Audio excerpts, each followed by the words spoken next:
3, 2, 1.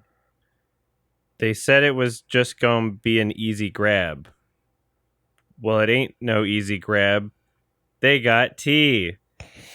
That was a quote from Sleepless in Seattle. I'm Adam from Your Movie Sucks. This is Sardonicast. I feel like it wouldn't be a proper intro if we didn't, like, both Ralph and I introduce each other at the exact same time. What do you reckon? Should we try? I was going to let you go first since it's, Okay. Yeah, well, I haven't been here for a while. I'm Alex from IHG, and if you haven't already guessed, we're joined by a third, special third. I'm T. I'm Jamie Foxx. The tea that we got. Uh-huh. For a special episode. I know I've never said this ever publicly, but I didn't really come up with like the whole they got tea joke. It was like my roommate who well, first of all, no one came up with it because it's a line from a movie, right? But he was the one. No one wrote it. Like he started memeing it. He started getting it injured. He's the one who started memeing it, and I thought it was funny. So then we all started memeing it, and then I memed it in my video. Just an infectious sort of thing. Sometimes inside jokes make the best jokes for the channel, because then it helps, you know, like build an audience and have that sort of like, you know, special inside joke channel meme sort of thing. That's like every single one of RM Brown's comments is just his fucking soundboard that he keeps spamming.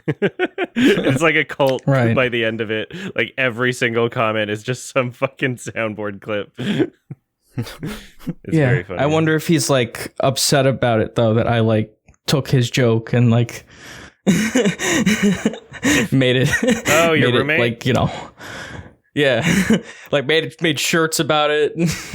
Well, now that the I don't think he cares really. Now that the information's finally out and we can properly credit, I think that's the end of that. After all these years, it's fine. Yeah, you might get a letter from a lawyer any day now. You gotta watch your back. Oh shit. Oh yeah. The reparations and I got the Ralph the Movie Maker lawyers on it. You gotta watch out for H Bomber Guy. Oh yeah, it's a big thing though, man. Oh, what happened? H Bomber Guy? Mm-hmm. His huge video about like plagiarism. It's calling people out. Oh. Everybody's looking out for it now. No, I didn't see. Oh, damn. Oh, I see. It's the biggest thing right now. Well, a couple weeks ago. Yeah. Yeah, I saw something on our subreddit with like Elvis the Alien.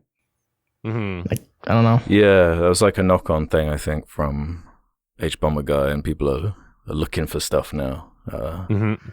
Yeah, this whole thing's been an issue on YouTube for years, right? I remember, what is his name? Matthew Santino or something like this? He did like top 10s and even one of his top 10. Santoro, that's it. Yeah. Yeah. I remember there being some drama around it. Yeah. Him stealing just like a top 10 list or whatever, but it goes quite far. Yeah. Wow. It really goes into the mentality of like, what are you creating content for? Because if it's not to express something from yourself, why the fuck are you doing it? Like if it's as simple as like, oh, I can take someone else's words and opinions. I can take a story that someone else made or an opinion that somebody else like put verbatim, like a list that somebody else made. Yeah. Why are you making it's not to express yourself. Go fuck yourself. Delete your channel. Delete your channel. Get off it. There should be a place for art.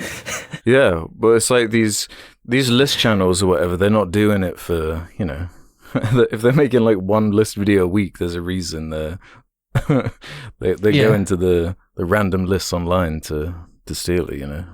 Yeah. It's just like laziness. Like Watch Mojo, top 10 lawns in movies. Right. I'm going to make a hate channel called Watch Mofo. Probably already exists. Watch out, mofo. Speaking of lists, like I saw that the Variety list of like, it was like the worst of 2023 list. There's like Ghosted is on there. I'm like, okay. Yeah. And then like Asteroid City is number 2. It's so weird. That's a very Asteroid popular City. thing to hate on. I thought it was like Wes's weakest film for me, but I don't think it was like worst of the year quality, but Yeah, not like a worst of the year. That's kind of like what the Razzies do. Just like pick on a movie. Yeah, so like that's not a worst of the year. I'm looking on here. They got Winnie the Pooh, Blood and Honey. Yeah, like that's much worse than Asteroid City or like really Rebel Moon. I don't know if you guys talked about that. Oh yes, unfortunately. Yeah, we did that last episode. Yeah.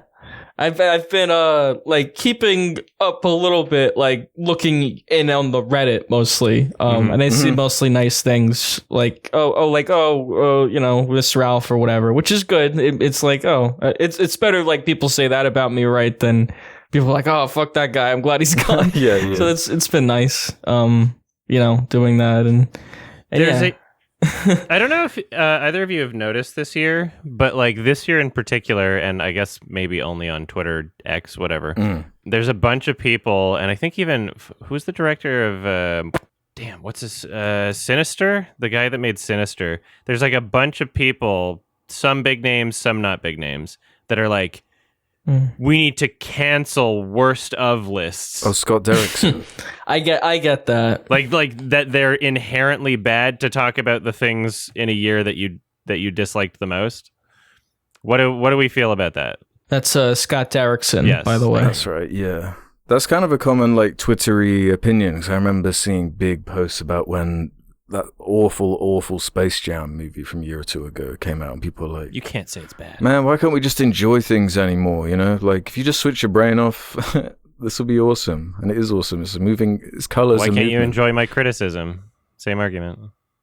Yeah, that's just enjoy my criticism. Why can't you just enjoy things? Yeah, especially when it's like, when we're talking about movies, when we're talking about lists with movies, like the stakes, I'm sorry, they're just never that high. No. I love talking about the art and everything, but as far as getting angry over who put this in this list here and who put this there, and if it's positive or negatively slanted, I don't care. Like, yeah. So like, why do you care so much? I feel like I could get a pretty good list of recommendations if Armand White ever made a worst movies of the year list. Right? Yeah. It's just like all the fucking hits. I'd probably get some really good recs.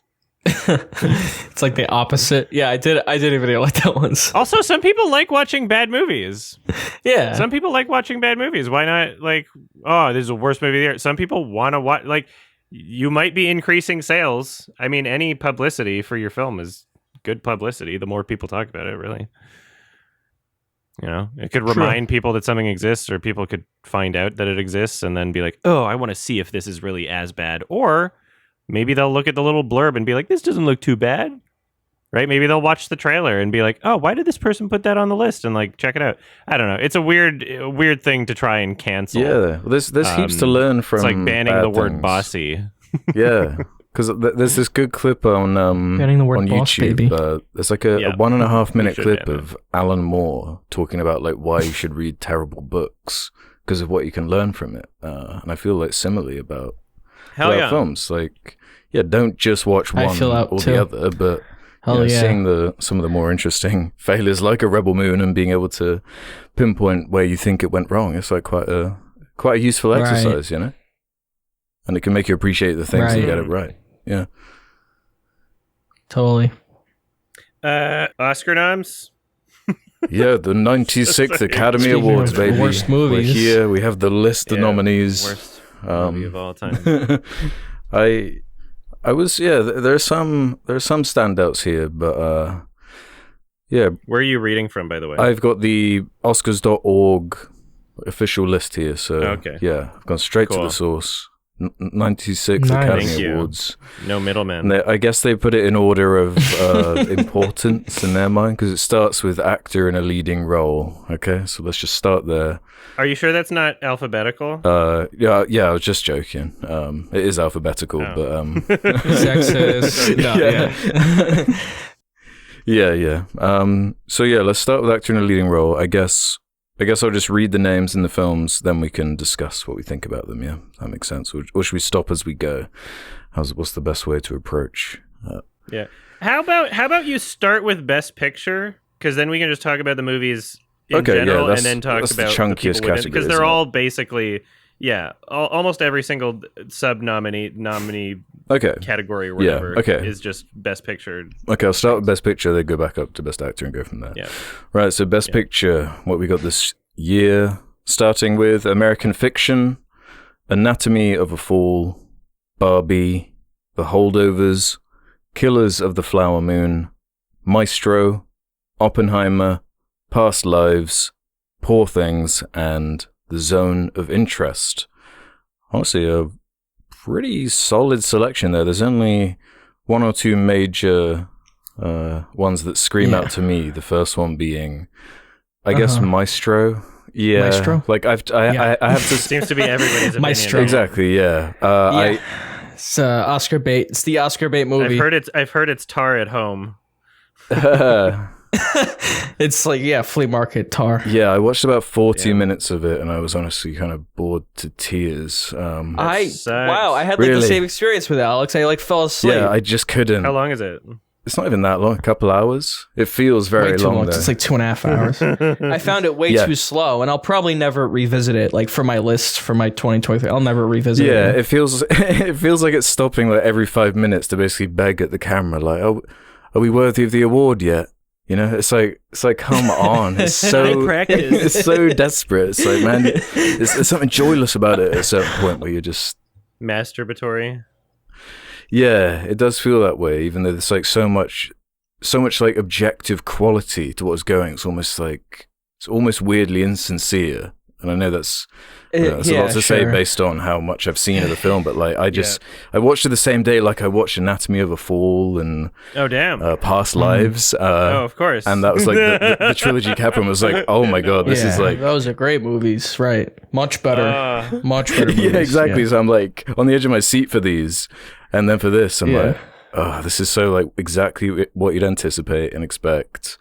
I'm really not looking for any. Yeah, there's only two that I haven't seen. All the nods is just obligatory. I've seen all of them already except Maestro and American Fiction, and I hear that those are the two worst. That they're both like. I hear American Fiction's mid, so I'm just. American Fiction looks more interesting than Maestro. Yeah, that's about. Yeah, it's mixed. I really liked American Fiction, but yeah, it's been getting like mixed from like my circle too. Like kind of.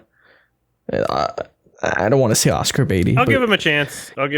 I'm just pissed that that's the only one I have to like go to a theater for, knowing that I'm probably not going to enjoy. I like that I can see Maestro on the computer. It's okay. It's I think it's better than Maestro. Yeah, that's the only one I haven't seen. It's got a fun trailer. I thought the premise was okay. Yeah. Yeah, I'll get around to that eventually. But other than that, great like selection. This was a really great year. I really liked a lot of those movies. There's no Avatar 2. Damn. There's no Avatar 2. There's no Bohemian Rhapsody. There's no Green Book. How do we feel about the Barbie drama, I guess? That it didn't get nominated for enough? I get why it's in here for Best Picture, but I guess, I don't know, it wouldn't be my personal choice. It was fun. It was fun. Is that the drama? Is that it's in Best Picture? Because I've heard the drama is that it didn't get Best Director and Best Actress noms.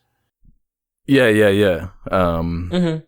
And because Ken does get the nod, obviously, in supporting. Which is funny. Yeah. It's the funniest The outcome. actress one's weirder than the director one, because the director one's pretty stacked. Like, you'll get to it, but all five of those are like, they all like are worthy of a Yeah, nod. why don't we talk about that when we get to the categories? Okay. Yeah. But as far as it's standing in Best Picture, I'm more just like, again, not that I dislike Barbie, but as far as Best Picture or really any Oscar material, it's not really what comes to mind. Maybe outside of production or some of the music in there. Yeah. I'd understand nods. But outside of that, I'm like, I don't really get it. I mean, the Lego movie's better than Barbie. Yeah. And so if you made, it's almost kind of like derivative of the Lego movie in terms of like inspiration and, kind of what it's able to do with a existing toy product. Yeah. Although this one didn't explicit, I think what helps this one for the Oscar nom is feminist messaging directed by a woman. Yeah. B, PG-13 rating. So the Oscars look at it and go, oh, that one's not for kids. We can give it a something award. Whereas like there's always this weird bias against kids movies for some reason. Yeah. Animation and horror. Yeah, sure. It's a good movie too. I mean, yeah, it's a good movie. Yeah, I agree. I agree. It's not as like I liked a lot of these other movies better. I'm glad you guys like Poor Things. I saw you guys enjoyed that. Yeah, I really enjoyed that too. Yeah. That's what I was about to say on the feminist messaging. That's kind of my not that it's been overlooked for Barbie. In fact, it's kind of has way more noms than Barbie. And I feel like it deserves it for those kind of factors. Yeah, a lot more so. I think it's got a solid shot at Best Picture. Out of the ones that I've seen, I enjoy Barbie more than 3 of them anyway. So it's not like I don't even, it's fine to be on Best Picture. I don't think it's undeserving. But I mean, I just like Lego Movie more. Very different movies. Yeah, but like, I like a movie more. I like Poor Things more. Yeah. It's part quality and then part like optics when things appear in Oscar nominations. You like Barbie? You like Barbie more than Oppenheimer? I do, actually. Yeah, Barbie and that Barbenheimer, the Barbenheimer debate. I'm team Oppenheimer. Yeah, I reckon. Yeah. Yeah, I'm more on the Oppenheimer side myself. Whatever. Yeah, I'm Team Oppie. Team Oppenheimer. Team Op, yeah. Yeah, I'm glad that's nominated. Oppie versus Bobby. Bobby. There's some YouTuber. Yeah. I forgot that YouTuber's name. So let's get back to the top then. Go to actor in a leading role. So nominees. Before we move on, I want to get Ralph's opinion on this. Sorry, did we talk about the holdovers at TIFF, Ralph, or did I only talk about it? Okay. Well, I was supposed to leave that day at TIFF. Like this critic screening was that day, and then I was supposed to leave right after that, so I didn't see you. Okay. But then I ended up staying 2 more days because the flights got that's right, canceled and whatever. Oh yeah. I was a holdover in Toronto. True. Yeah. Anyway, but yeah, we didn't really talk about it much, but I enjoyed it. Yeah, that's my least favorite out of the ones I've seen. Just because it's it feels really Oscar baity and. Just kind of, I've seen it before. And outside of the 70s style and Paul Giamatti, it's like, you didn't really do anything new. You can just imagine the rest of the movie and Yeah, that's fine. I really enjoyed it. Yeah, I saw that. I saw that twice. I saw it again on film in in the city, Roxy Hotel. They're playing like 35 millimeter, so that was cool. It was a cool experience. It's like makes it even more retro than it already is, because it's already super retro. Yeah, it's like plucked from the 70s, but yeah, I enjoyed it. It's not everyone's cup of tea. He's not nominated either for Paul? Director. The director, no. Alexander Payne. Yeah. I think Paul Giamatti probably Mr. will. Payne. Yeah, Paul Giamatti's got a good shot at that if we're. But he's not playing a real person in a biopic. Counterpoint. Yeah, he's not playing a musician in a biopic. Does that help? He's not playing Oppie. Who's going to win? You think it's going to be him? Well, they always have a weird bias towards biopics. That is true. And it's like, are you really going to give it to Bradley? Are you really going to give it to Bradley? I don't know. I think Killian's... Yeah. And also, Killian's been in the industry for so long, and this is like... I think everybody at the Academy is like, oh, I've liked seeing you throughout the past few decades in films, and this is a time to recognize you. Sure. And he did a great job, too. I mean, I think he'll probably get it. But, Giamatti has won a lot of these other awards I've seen. Like, I think he won the Critics' Choice or some of them. And I don't know. I feel like the same for Giamatti. Like, the critics really like him. He's been in the industry a long time. So... I mean, yeah, he's great, but he's not playing a real person in a biopic. It depends on whether or not the Academy thinks that his lazy eye is his acting or just a thing that he already has. Yeah, I don't think you could because if that's a part of his acting, then maybe he'll win. Yeah, the 5 that were up for actor in a leading role on the dude side here. It's not as strong or exciting as some of these other categories, because outside of Bradley Cooper, you got Paul Giamatti, as you said, Cillian Murphy, Jeffrey Wright for American Fiction, which I haven't seen, and Coleman Domingo from Rustin. Have you guys seen that? I was looking at it on IMDb. No, I haven't. Rustin makes me feel good. Haven't seen it. I got no comment Haven't on that seen one. it. But yeah, I'd be happy I'll be with watching Killian them all. or Giamatti, personally, on that one. I'm going Killian. Yeah, that's who I'd prefer, but I wouldn't be upset about Giamatti either. That was definitely my favorite part of that film. Nobody saw The Holdovers. Actor in a supporting role. Let's do this one then. More for American Fiction. Sterling K. Brown, Robert De Niro in Killers of the Flower Moon, Robert Downey Jr. in Oppenheimer, Ryan Gosling in Barbie, and Mark Ruffalo in Poor Things. I didn't even know Mark was nominated. Yeah, that's definitely where I would lean. Damn. I think, because Ruffalo there, he's fantastic. He's great in it. Yeah. I think it's gonna go to Robert Downey Jr. though. That's what people are saying. Yeah, I think it's gonna go to him. Sterling K. Brown. That's a weird nom. He's good in the movie. I just wasn't expecting that for American Fiction. Yeah. Well, otherwise the Oscars would be too white. Yeah. And they can't decide movies outside of existing Best Picture nominations. That would be crazy. you can't look like at another black performance from another movie that wasn't a Best Picture nom. Yeah, it is annoying the way they do that. That'd be crazy. Yeah. Academy doing their Academy things. Yeah, so that was the big drama then with Ryan Gosling getting the nod here. Which is very funny. Without Margot getting one. But I mean, like, he was the best part of the movie. So as far as supporting actor, there's some big snubs, like Willem Dafoe is not nominated for Poor Things. Yeah. And Charles Melton for May December. Those two. Yeah, there was much less May December than I was expecting, actually. I thought there were going to be more nods towards that. Did you watch that, Alex? I did, yeah. The last couple of weeks. Oh, nice. Yeah, I'll be watching it soon. I'm excited to see it. Seen that a few times. Yeah. Yeah. Yeah. Maybe it's the subject matter, or I don't know. It seems just quite random the way they pick some of this stuff, to be honest. So I'm not even going to try and apply any logic. It's like they've got a couple really strong ones that make sense, and then the rest of them they're just kind of like picking from a hat of like a list of 10 or 12 movies. They're like, I guess this one. Like whichever, because remember, this is all done via Oscar campaigns, right? The 4-year consideration campaigns. There's a reason why I'm thinking of ending things got 0 nominations, despite deservedly getting a nomination in maybe like every single category, like at least makeup. Like you're insane for like, come on, makeup.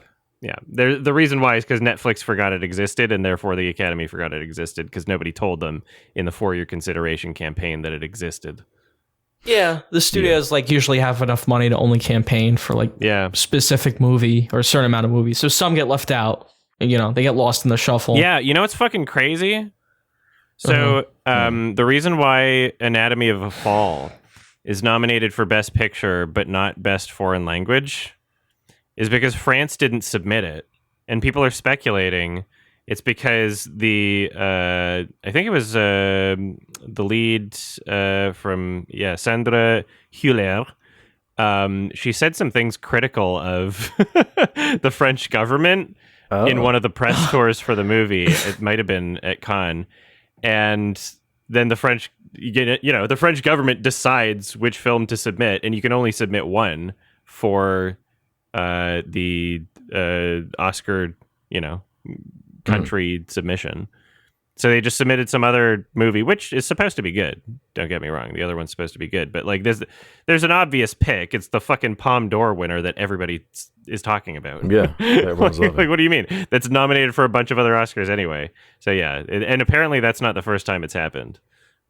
I'll look into it more later. Oh, weird. Yeah. Well, I feel like the actress leading role category is a bit more exciting than the inverse with Annette Bening from Nyad. Is that how you say it? I haven't watched that one.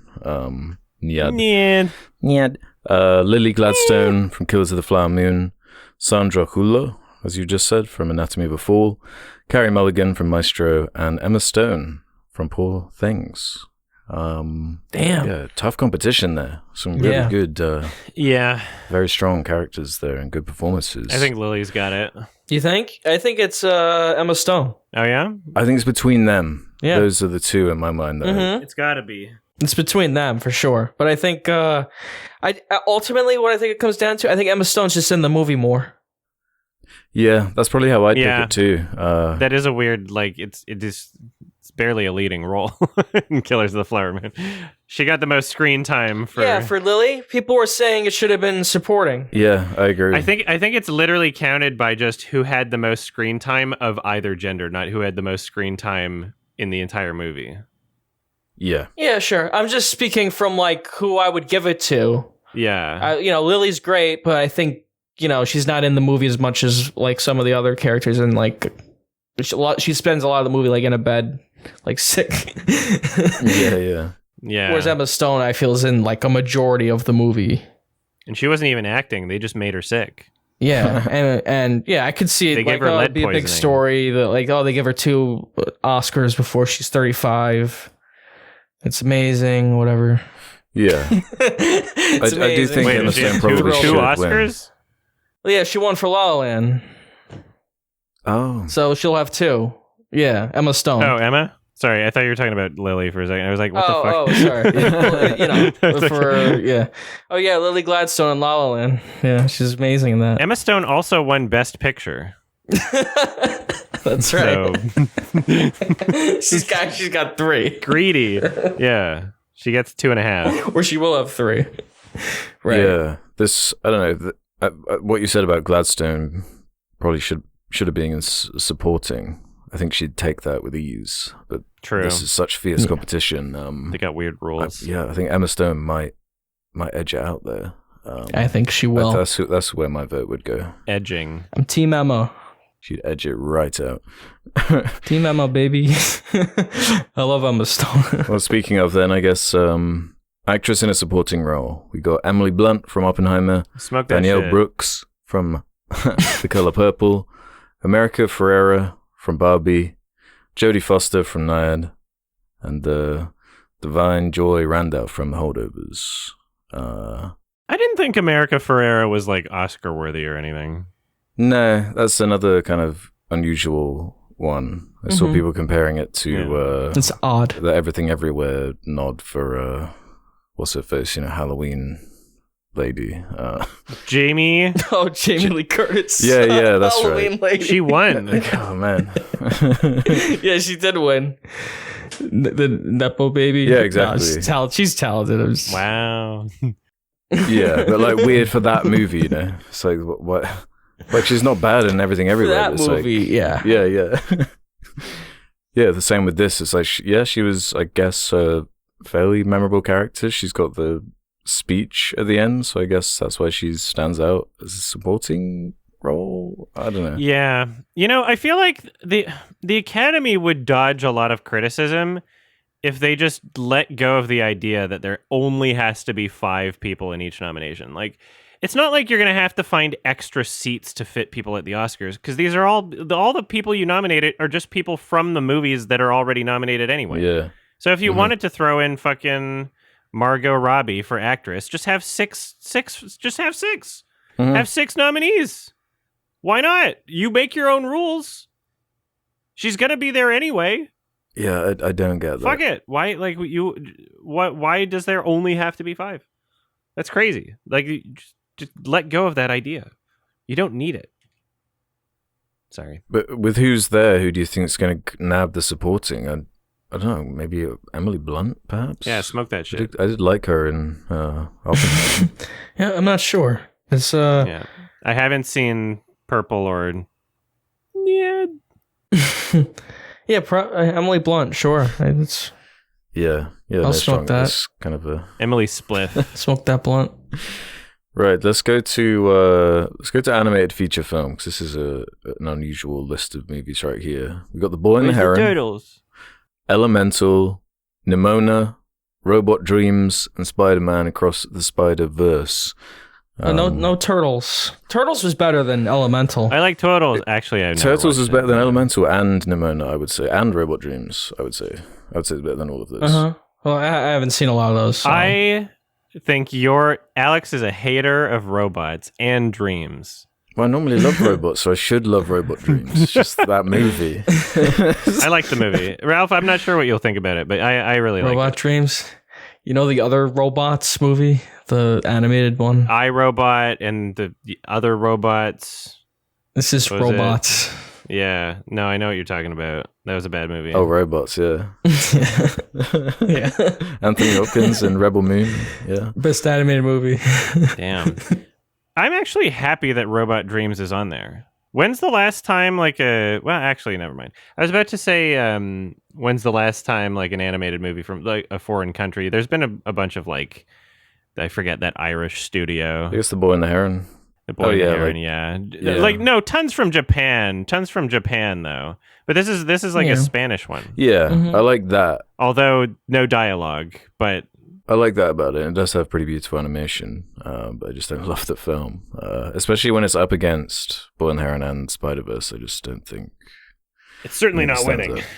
No, but it deserves to be there a lot more than Elemental, right? Oh yeah, that's I know it's fine. It's not like insultingly bad, but Oscar worthy is a bit of a stretch. Yeah, that's more like the arbitrary Pixar nod.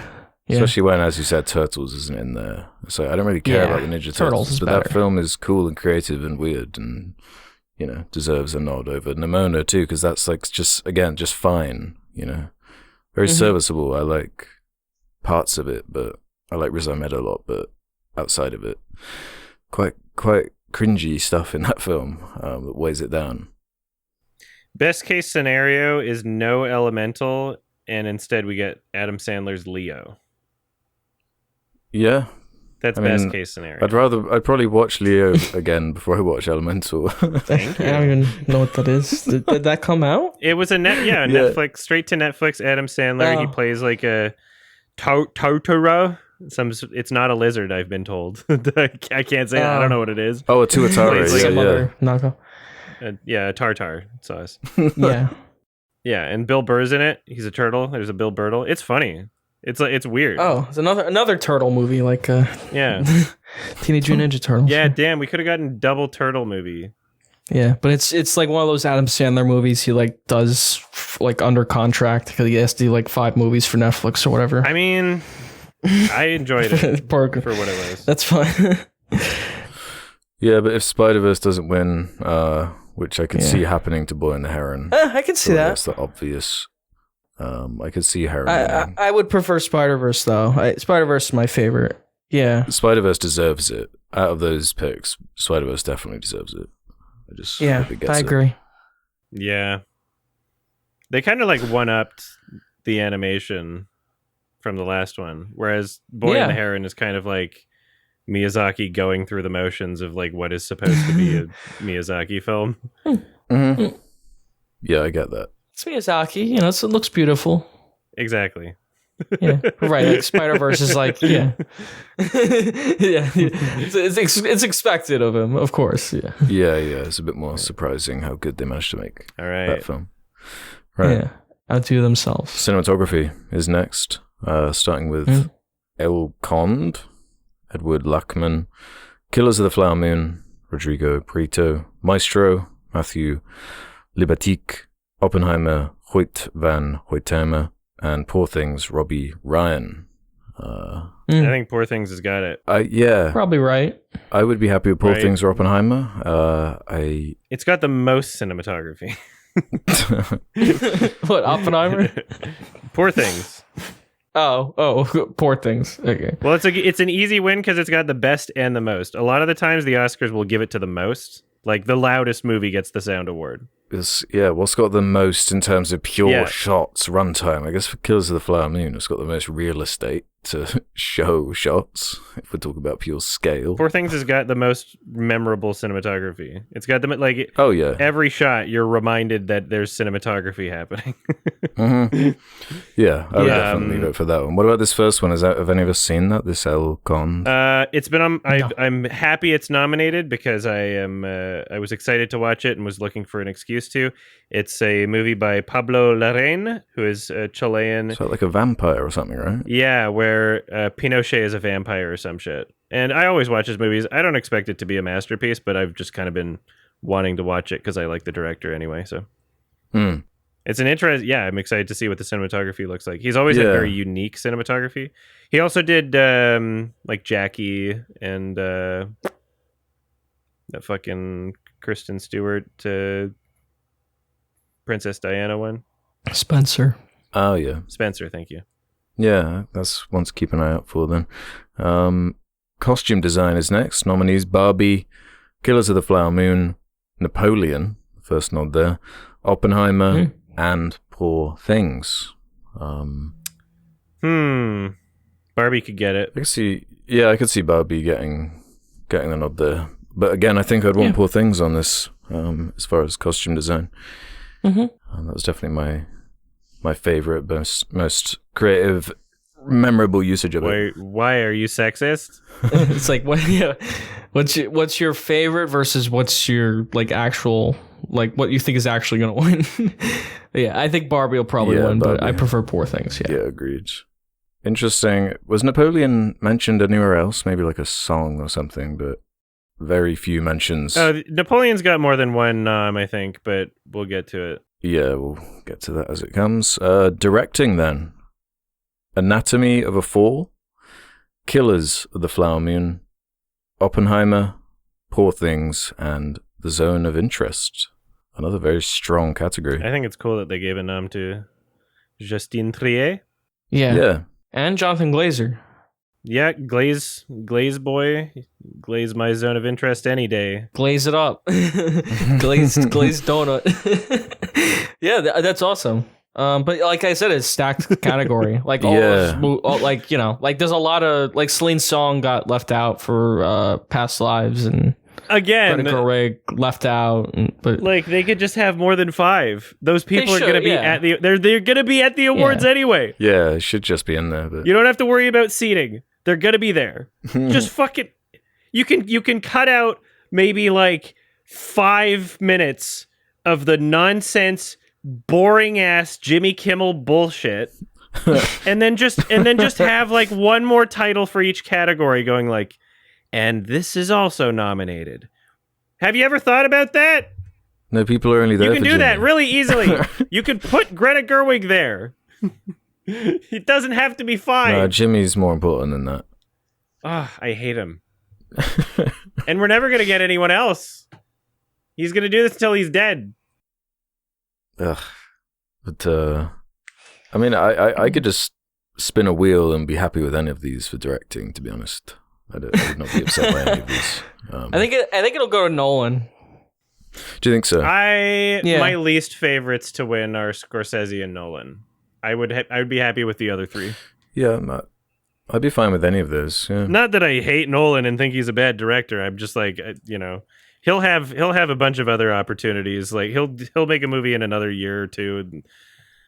Yeah. But he hasn't won yet. People keep saying that. I thought if he's gonna win one, I feel like now's the time. He's won the box office. He's won the real award. Yeah, but Barbie won the box office too. Yeah. Who? I feel like Barbie won the box office, and now Oppenheimer's gonna win the awards.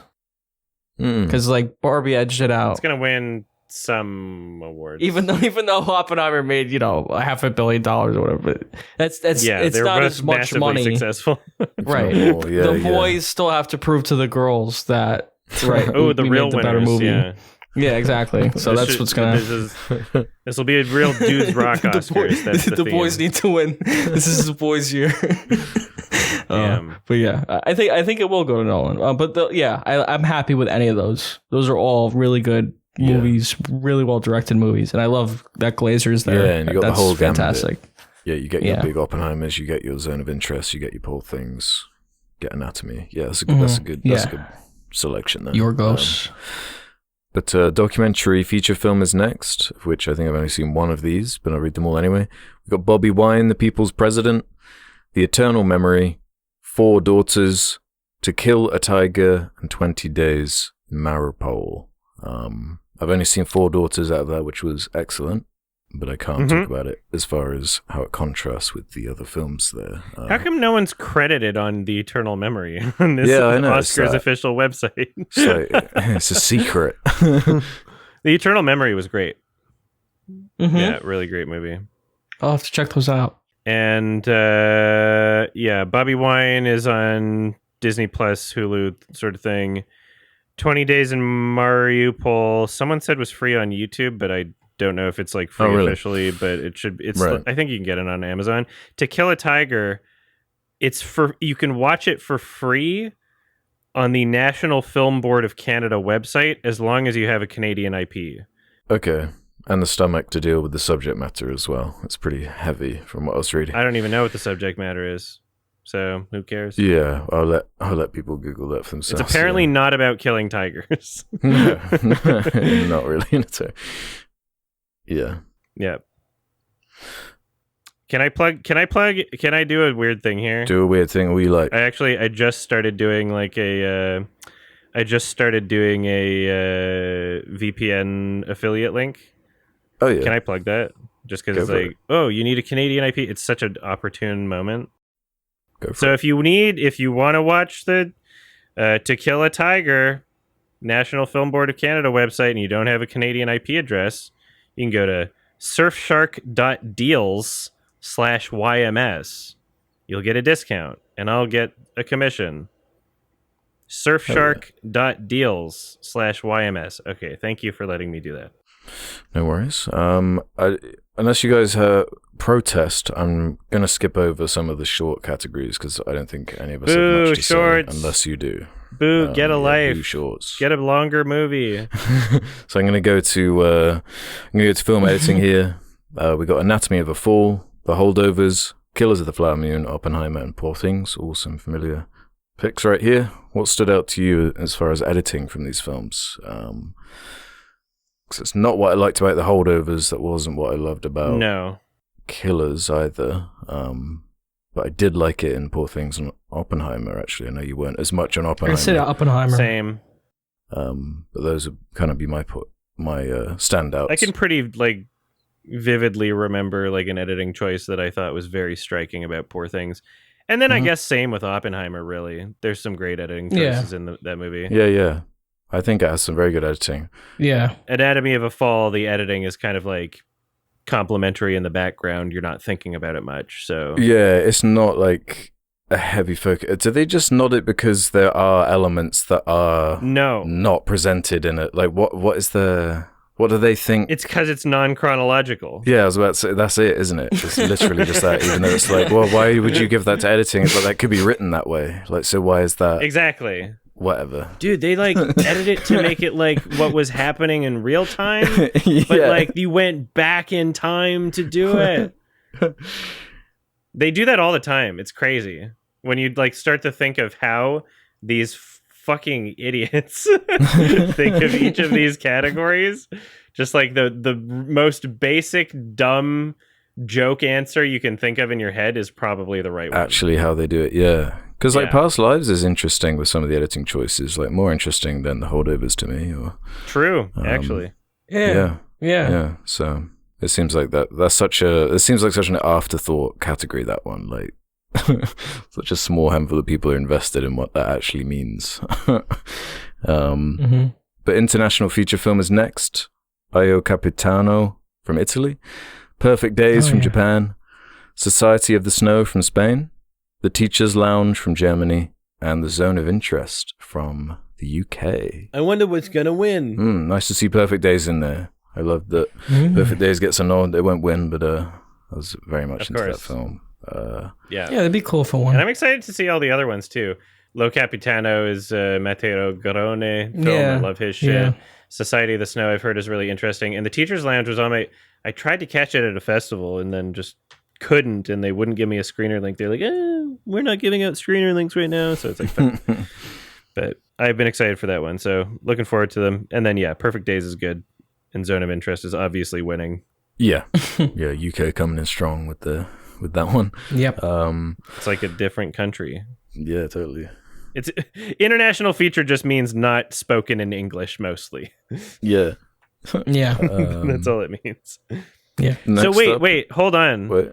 I wonder if the UK gets a Zone of Interest international feature film nomination, does that mean that a film in a language other than English but shot and produced in the United States, would that even be eligible, or does it also have to be outside the United States?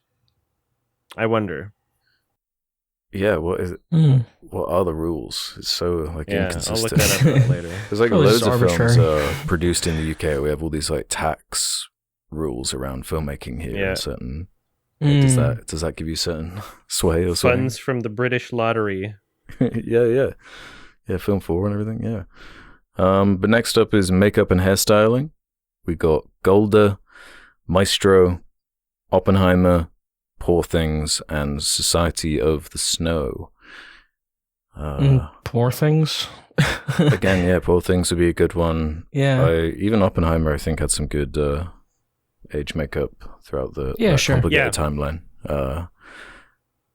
I just hope Maestro... I just really don't want Maestro to win anything. I know it seems vindictive, but it's just Yeah, doesn't deserve to be here. No, that's the only one that stands out. Yeah, that really does. Especially when there's so many other good movies that should be there. It's just, it's an insult. It is, yeah. Get out of here, Bradley. Yeah, so I hope it doesn't win that. Whereas, again. Your big nose. Wow. Poor Things, Oppenheimer. That was a controversy around the movie that they made his nose too big on him. Yeah, Oh, did you not see this? Bradley Cooper. I haven't seen it yet. It's like the guy's nose is not that big in real life. Like if you look at it side by side, the guy's nose is not that big. I love when they do that. But I guess their argument was they just wanted to make Bradley Cooper look, not like Bradley Cooper, but it was read as anti-Semitic sort of. Yeah. Oh, is the guy Jewish? Yeah. Oh my god. It was quite a funny controversy to read about. That's such an easy thing to avoid. That's what I mean when you're talking about how socially the production value is so high. It's but then there's mistakes like that just scream this movie. Well, can you even call it a mistake? It's very intentional. All the stuff they did with those prosthetics. But it's just right. It's more like a weird jarring choice. Yeah, decision. Why a weird choice. Produced by Mel Gibson. Oh Christ! Now it all makes sense. That would be so fun. Imagine Mel Gibson instead of Bradley Cooper in this happened. Christ! Yeah, with the nose. Imagine he was trying to do a redemption run. Undo his mistakes. Christ Almighty. Music then. This is an interesting one. American Fiction, Indiana Jones and the Dial of Destiny. Very weird. Boo! Yeah, we'll get back to that in a second. Killers of the Flower Moon, Oppenheimer, and Poor Things. Yeah, the obvious standout there is Indiana Jones. Definitely not an award-winning movie, and definitely not a John Williams award-winning score. I can't remember any original composition. What the fuck is wrong with them? Is it because he's just old? I don't know. I don't know what the fuck that was. They just see the name John Williams. They didn't watch any of the movie. They're like, well, obviously there was a 4-year consideration campaign for this. Otherwise, why is it there? Yeah. It's just John Williams doing indie music, and then a bunch of the other parts of the score are just bland, cliched nonsense. Yeah. As far as good score, Spider-Verse had a good score. True, yeah. True. The Killer, Trent Reznor, Atticus Ross, May, December. Yeah. All of these all those movies had good scores. John Williams pick. Yeah, that seems very obligatory. If John Williams was in here and Poor Things was not nominated, I would have fucking shat my pants. Boycott. I think Oppenheimer's got this though. I would have my dipes. I think so, yeah. Do you think so? Yeah. I think so, yeah. Probably, yeah. Poor Things has got the best score. That was a great score too. But Oppenheimer music is so famous already. It's in memes everywhere. It's got the cultural capital. I don't even remember it. I feel like that's got it. Yeah. Damn, I don't even remember what it was. Very cool, to be fair. All the changing tempo, and it mimics the kind of oppressive feeling of bombs and all the kind of imagery you'd associate with that. I thought it was very well done. So, 18 million views. It was used in TikToks and stuff, the music from Oppenheimer, for intense TikToks and all this. I feel like every fucking Nolan movie until the end of time is going to get memed to shit, though. Yeah. But it's often it's not just reactions. Because it's obvious. It's usually because they're pretty cool songs, or memorable in some way. Or I'm not saying it's a bad score or anything. But fuck. Poor Things is like the most like interesting and the most intelligently composed and appropriate and fitting for what it's going for, and it provides a new sound, right? Oppenheimer, I'm not sure I'm listening to the sound and being like, that's new, right? I think that things should be, especially in the art industry, I think that things should be rewarded for doing new things that work perfectly. Yeah. That's my barometer anyway. I kind of feel like Oppenheimer does fall into that category, to be honest. Yeah. Yeah, I'd agree with Alex there. Yeah, I feel it's very strong. Yeah, that's fine though. You just hate women. You can't keep just whipping that guy out for these rewards, man. Yeah, well. Oh, speaking of the music original song, I'm curious on your thoughts on these. The Fire Inside from Flamin' Hot, I'm Just Ken from Barbie, It Never Went Away from American Symphony. Oh man, how do I say this? Wazachi from Girls of the Flower Moon, and What Was I Made For from Barbie. So Barbie gets 2 nods there. And yeah, that's the Billie Eilish one. Oh, it must. Yeah, you're right. Yeah, that is. I think Billie that's Eilish. the one that. Yeah, that's the one that's got it. The Billie Eilish one's gonna win it. Really? She does do well at these award shows. I don't remember what that one sounds like. Well, it's Billie Eilish though, so it doesn't matter. No, I'm Just Ken is a fucking bop though. It's a banger. Well, I'm just Ken. I think. Oh yeah. Yeah, I'm Just Ken is a fucking dope song. I agree. It's the better song. I agree. I love I'm Just Ken. That's a great song, but they're gonna give it to Billie Eilish. I don't remember what the other one. What was I Made For Billie Eilish? What does that even sound like? I don't even know if it was in the movie. Might be in the credits. Maybe in the credits. I can't remember. It's probably in the credits. Oh God! It was like was it a credits movie or was it like a fucking third act probably in the credits. sad part? Or maybe like at the very end there. Let's see. I'm Just Ken. I got no strong opinions on this. I think it might be I'm Just Ken who takes this one. I think it might be. You think so? Maybe. Damn. Mark Ronson on there. It's I'm Just Ken is the way better song. Yeah, I like it better too. But I get what you're saying about Billie Eilish though. She is an award winner. Yeah, she always wins. Billie Eilish has like 10 times as many views on YouTube. So damn. Oh well. Yeah. Boo earns. Give it to Mr. Blue Sky. Next is production design. We got Barbie, Killers of the Flower Moon, Napoleon again, Oppenheimer, and Poor Things. I guess with Napoleon, it's just like the only nod they can really give it, I guess, because it has lots of production, as you were saying. If it has lots of it, it might get a nod, even though, like, I don't know, but Beau Was Afraid had really good production design. Not going to be mentioned here, though. Mm-hmm. Right. Too weird. No. Yeah, much too weird. A horror film. And it's like Napoleon's like a period movie too. So they love that. There's got to be Poor Things though, right? For production design. It would be nice. Yeah, either that or Barbie. Barbie could get it. Yeah, you're right. One of those. I think it'll be one of those. Or Oppenheimer. Again, I wouldn't really be mad at any of those. I just, be surprised if something like Napoleon snagged it. Sound. This has some interesting picks in. The first being the Creator, then Maestro, then Mission Impossible: Dead Reckoning Part 1, Oppenheimer, and The Zone of Interest. Big range of genres there, even. Yeah.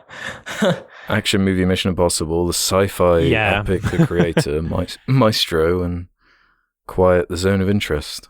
If the category is just going to be titled sound and that's it, then I think it should go to The Zone of Interest, because that's the point of the movie, right? It's like you should include in your consideration. It should be like the decisions being made for the sound, right?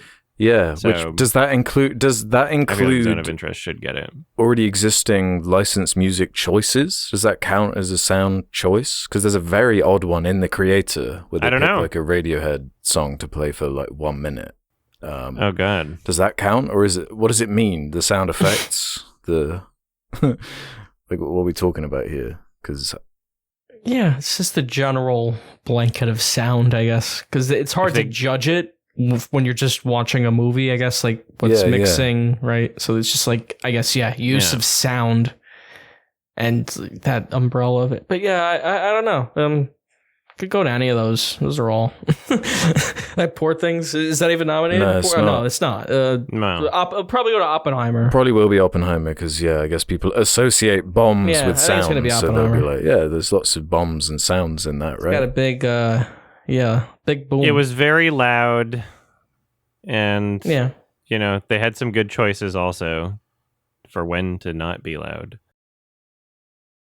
It's weird they put like Mission Impossible in there because I guess there's no stunt category. No. So they're just like, I guess nod it there in sound. So, okay. Cool. That's usually what happens. Let's get something at least. Well, I guess followed up, similarly, visual effects has The Creator, Godzilla -1, Guardians of the Galaxy Volume 3, Mission Impossible, Dead Reckoning Part 1, and Napoleon. This is a cool category. Godzilla could get it. Yeah, I like all those movies. As far as VFX go, those are all good. Yeah, agreed, actually. That was the best thing about The Creator, for sure. Its visual effects were pretty stunning. It's a shame it just wasn't in favor of something. Yeah, it could be like Napoleon. Like, I feel like I'd go to any one of those. Like, Guardians had great effects, too. Yeah. Yeah, I wouldn't really be mad at any of these. I know people are loving Godzilla -1. I haven't got round to that one yet, so I can't speak on the visual effects. Yeah, the effects in that are great, too. Yeah. So yeah, all deserving. All those are good. Maybe The Creator or Napoleon. I'm guessing. Like, I have no idea. Yeah.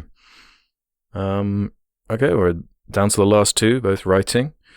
Writing adapted screenplay. We got American Fiction, Barbie, Oppenheimer, Poor Things, and The Zone of Interest. Wow, another eclectic mix. Man, because that was one of the other dramas, right? I don't know if I love Oppenheimer for the writing, but yeah, that was part of the drama, right? The definition of adapted screenplay. Like for Barbie. Like The Zone of Interest is based very loosely on a book that does exist. With the same name. Same with Poor Things. But I guess Barbie is adapted, I guess, because it's based on a IP that exists. How does that work? Exactly. Based on Barbie by Mattel. Right, but she came up with that whole story like on her own. That would Noah Baumbach and Greta Gerwig. It's because the characters exist. That is stupid. It's stupid. It's so dumb. Yeah, I guess. But like when you compare it to it is stupid. When you compare it to like a movie that's based on a book, they just transcribe the book basically, and like there's some adapting there, but like she had to come up with the whole like Barbie world concept and all that. So yeah. I think it could go to Barbie for this. Yeah, I agree. Maybe that's like me holding out too much hope, but I feel like that's kind of why they put it in this category to make it win that. Because for original screenplay, I don't think it would win that. Probably should be Poor Things. But I just want to see Twitter if Barbie wins nothing. That's all I want. I don't think it'll win nothing. But it would be very funny. I don't think it'll win Best Picture, but... It would be funny, yeah. It doesn't necessarily deserve them all, so... yeah, I like Zone of Interest being in there, but... I'm going Poor Things. I don't know if it's going to win that, I think Poor Things is the answer there. And I guess finally, writing original screenplay... Anatomy of a Fall, The Holdovers, Maestro, May December, and Past Lives. So Maestro is based on a real guy, right? Yeah. Yeah. How come he doesn't go into a fucking adapted screenplay? I don't know. Yeah. I don't know. It makes no fucking sense. Way too many nods to Maestro. Just too many. That's a good point. Glad to see Past Lives in there. You're adapting it off of a real guy, a real character. The pre-existing character. Yeah. You could just make it off of someone's memoir and then not credit the memoir its original screenplay. Yeah, what the hell? Also, The Holdovers, I'm not sure I like the writing in that at all. Why is that Oscar nominated? Remember how many times they fucking like pimped out Miller High Life? They're like, it's the champagne of beers, and they were pretending like it was a joke, but it was really just an ad. It's a champagne of beers. Like, okay, haha, so ironic. Yeah, I enjoyed The Holdovers, but yeah, it's not not for its original screenplay necessarily. Yeah, that's crazy. Yeah. I think it'll go to Past Lives, probably, as far as what I think it'll win. Anatomy of a Fall has a good screenplay. It does.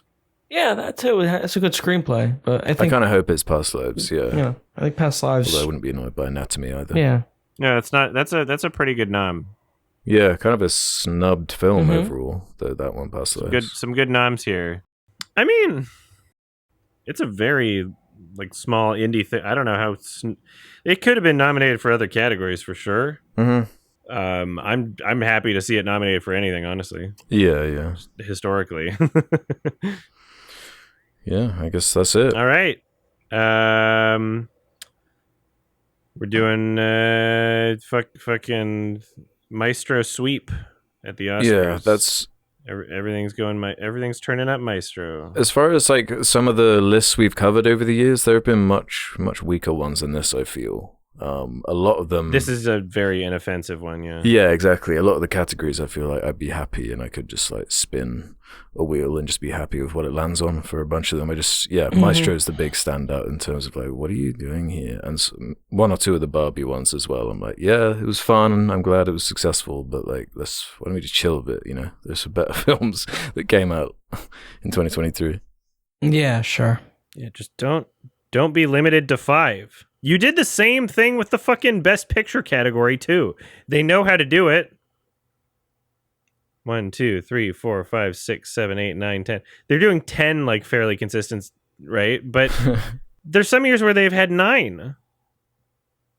There's some, like, the Best Picture category, it's not even, like, a consistent thing throughout history. It used to be 5. Then they bumped it up. Yeah. Do the same thing with the other categories. It doesn't have to be 5. It doesn't have to be 10. You could do 6 or 7. It doesn't have to be the same for every category.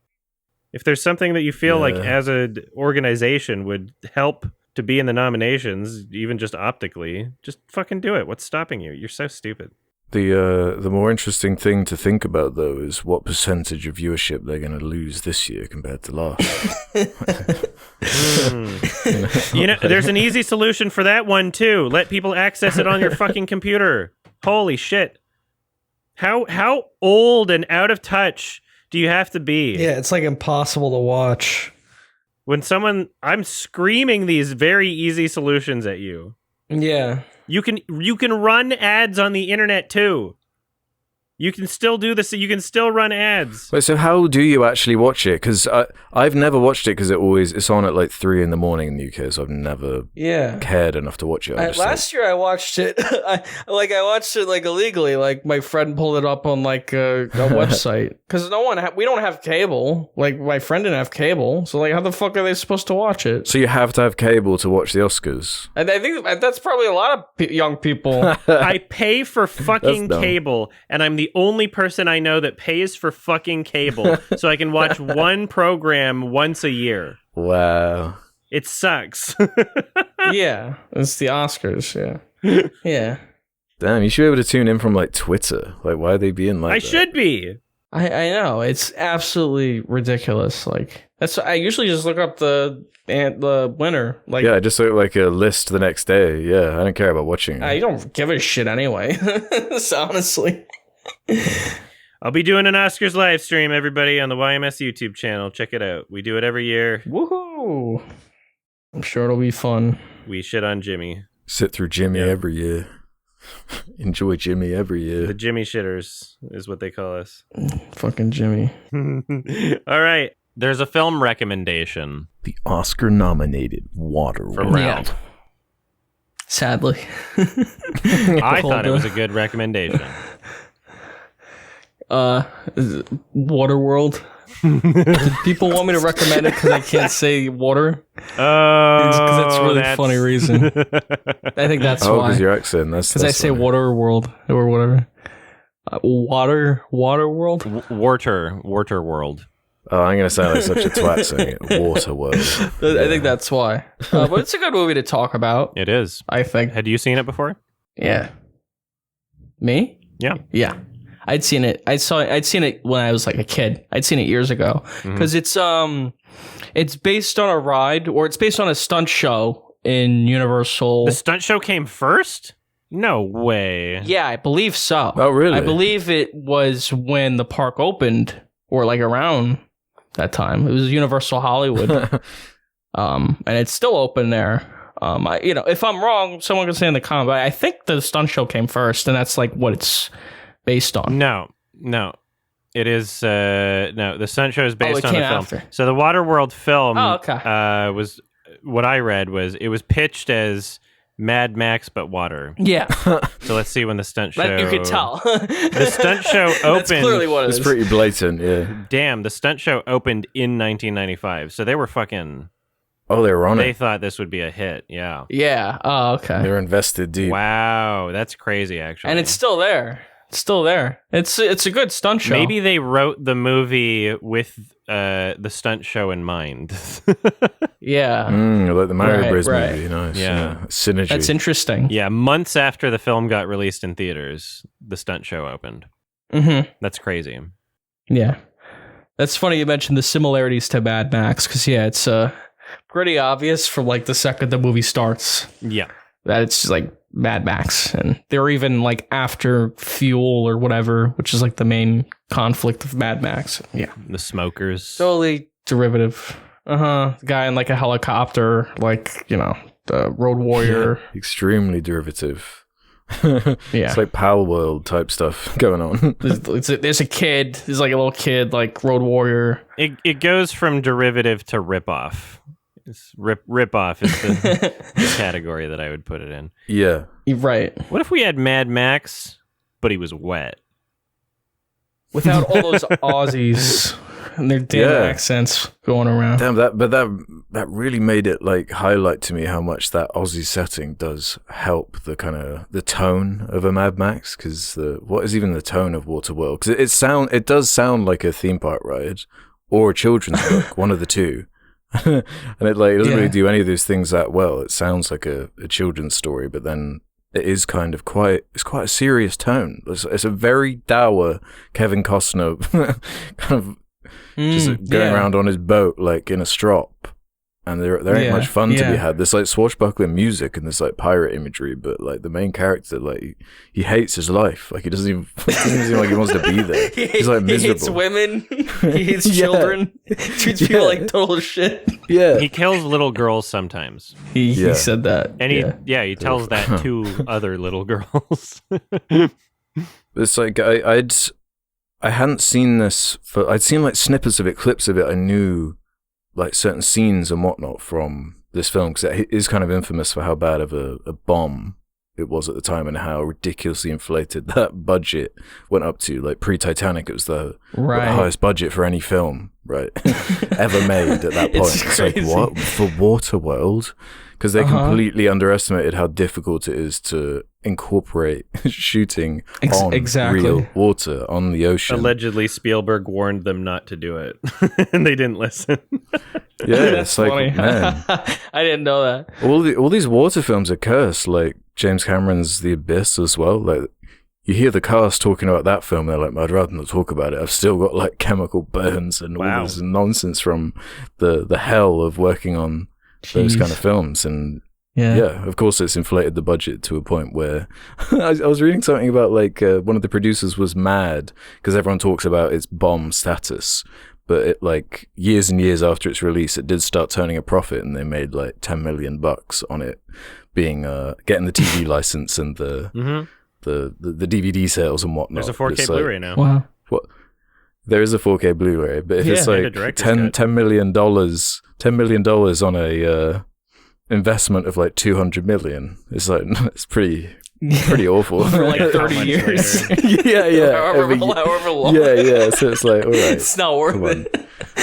It's an ambitious shooting for the sky, but not. This is like if Avatar didn't perform well.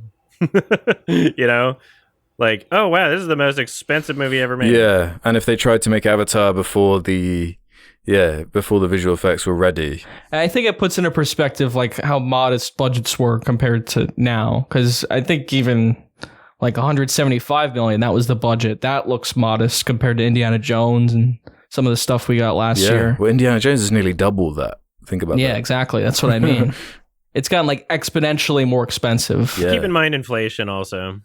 Yeah, inflation and all that. It's just like exponentially how much more these things like cost now. And yeah, like you mentioned, lots of production issues, and there were a lack of bathrooms. That's one problem. That's not something you really think about necessarily. That's a funny thing to not anticipate. But yeah, there was a lack of bathroom. Yeah, so they had to have like ferry runs, right? Of like to the boat toilet. That's terrible. Build it into the set. Yeah, yeah, exactly. The amount of time that would waste. That yeah. It was right. What Alex was saying, very poorly planned. Right, the original budget was $100 million. They surpassed it. Like it was like $175 million by the end. Almost double. Yeah. Yeah, that's pretty bad. And it was supposed to be 96 days shoot. It was 150 days. Kevin Costner himself is like investing. It was like $22 million of his own money into this. It kind of reads a bit like a vanity project for him. Like, I want my Mad Max type thing. You know? They said he had involvement in like the director they chose too. Like he picked the director, and the studio would disagree with him, and I think that probably impacted the movie's success by the end. The Kevin duo, Kevin Reynolds, yeah, because they did like worked together before. They did Robin Hood or something like this, and two Kevins. Yeah, that's your first mistake. Yeah. Too many Kevins. Way too many Kevins in the mix. Too many Kevins. You gotta watch out for those. Too many Kevins on a movie. Honestly, you don't want that. I was imagining as I was watching this, like there were certain things that kind of reminded me of, but just like didn't quite hit the right notes. I was thinking like get Sam Raimi to direct and get Bruce Campbell to star in it. It'd be perfect. It would fix a lot of the issues. It really would. Like to have a bit more personality in the directing style, and then have the performance not be like so dreary and serious. Just have like a little bit of irony to it. The tone could have been so much fun. Needed a peppier tone. More like a comedic tone, right? Yeah. Well, even like George Miller with the Mad Max movies, like those really play up like the fantastical fairy tale elements of it. So the Max character is more mysterious, not so much like he's a little bit of a grouch, but yeah, this Kevin Costner character is like completely unlikable, basically. Yeah. No likable characters in this film. It's a weird fish man. He's got gills in his ears. Yeah, I was surprised by that when they revealed that, thinking, because to be honest, I was a bit surprised by the first like 20, 25 minutes. I thought, if it can maintain this kind of thing with this just enormous set, which I don't know how they justified like building that in Hawaii or whatever, spending tens of millions of dollars just building this enormous, like it looks like a Fallout fort in the middle of the ocean. I think that's the set that sank. I don't know if it was that, but there was a set that sank when they were filming. Oh, funny. So that's probably why they don't go back there. Another problem, man. But that whole set piece was like, this is super derivative, and it is like just an inverse Mad Max type thing. But I thought the scale of it was like, it's kind of funny that they've actually like committed to the bit and they're doing all this, and it was moving quickly and it was fine. That's the part that feels the most like the stage show in the park, like that little I bet segment. Because I went to that Universal Studios Hollywood thing, and it was fucking fun. Like that's a good. Yeah, it's cool. Yeah, you get to see people fucking riding around on seated. It's like watching people do live stunts that are similar to the ones in this film. Just like you're in an arena basically, and there's a lot of water. It's really wet, and you just see people flip off things and explosions, and it's like pretty identical to the movie. So, would recommend. Even though most of Universal Studios is awful, but yeah, man. To me, though, this whole thing feeds back to that title. I really think it's a bad title. Like it's so literal, it does make it sound like a juvenile, like children's movie, like Waterworld. You know, it's like not. It doesn't even sound cool. You know, like Waterworld. No, it's so lame. Yeah, it's incredibly lame, and it's like, that's it. What's your ideal title then, Alex? You tell me what it should be. Even Aquaworld would be cooler. Aquafresh would be a better name than Waterworld. Like I was thinking Wet Boy Hours. Wet Double Kevins would be a better name. Anything would be better than Waterworld. Like the premise is the global warming, I guess. Arctic melted. Now everywhere is flooded. The whole world is covered with water. How about Wake? And that's a cool title. Wake. The polar ice caps melted. I don't know if they explicitly said it was global warming, but for some reason the Earth is flooded. Yeah, the whole Earth is flooded, and there are for some reason the MacGuffin is attached to this little girl which was distracting me in and of itself, because it's the girl from Napoleon Dynamite as a little girl, and it's like, oh my god. Oh, what? Oh, I didn't know that. Like and then you see her face again, and it's like, oh, they're so distracting now. But it's not really Waterworld's fault for that. But yeah, this whole MacGuffin of like someone or something tattooed a map basically onto a little girl, so that's like the whole crux of the movie. Is like, we got to protect the little girl. We got to get the little girl away from the bad guy. Yeah, it's such a stupid plot. I was wondering about that because they said the word tattoo over and over. I'm like, but is it like a birthmark, or did somebody like, what age were you tattooed? Like, who tattooed you? Somebody, it's an actual tattoo. And then you look at it and it's not really a map. It's just a dark circle with an arrow pointing up. By the end of it, it's like, oh, I guess we're just going north. Did you really need to kidnap her to find that out? Just look at it and just be like, north, I guess? Like, I don't know. What happened? Just copy it down or something.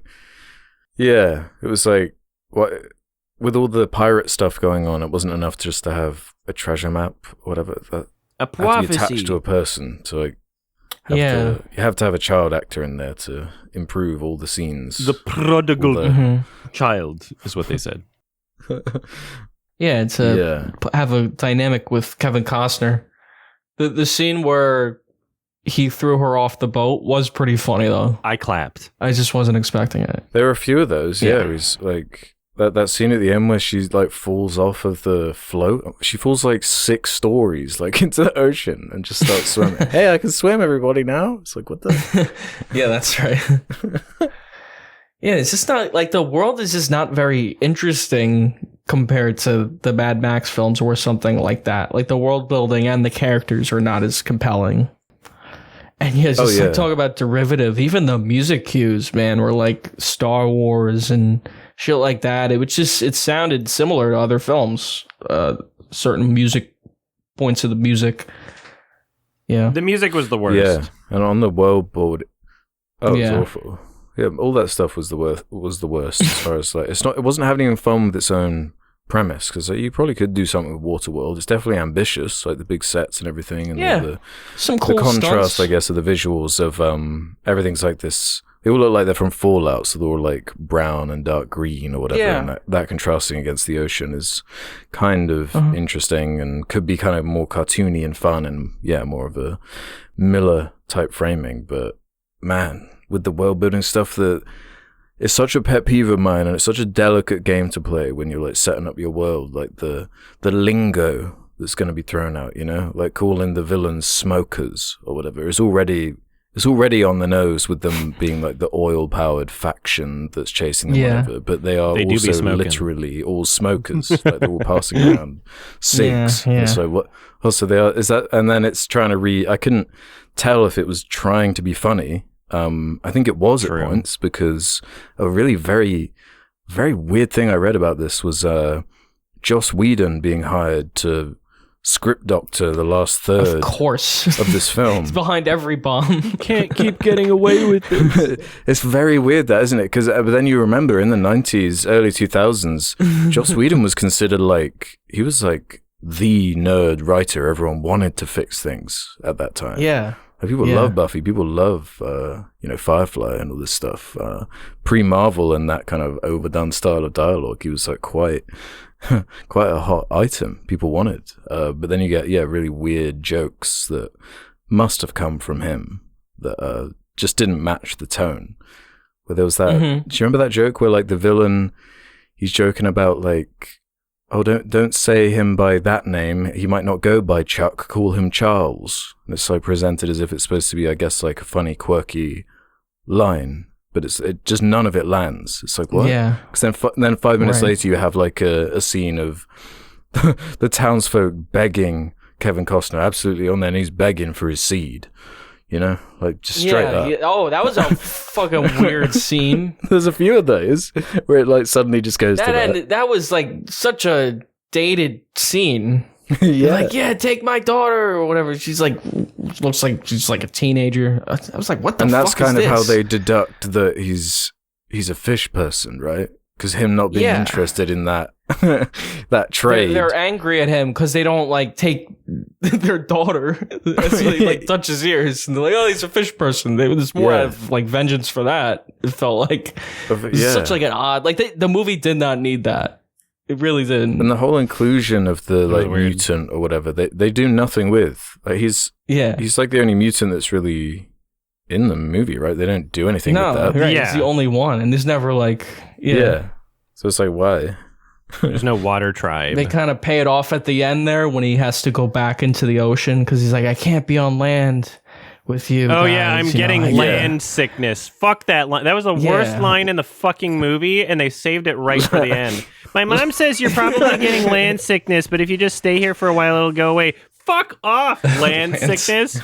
That's crazy. We've all got a bit of land sickness. That's crazy. I can't. Was that a Joss Whedon? Was that a Joss Whedon?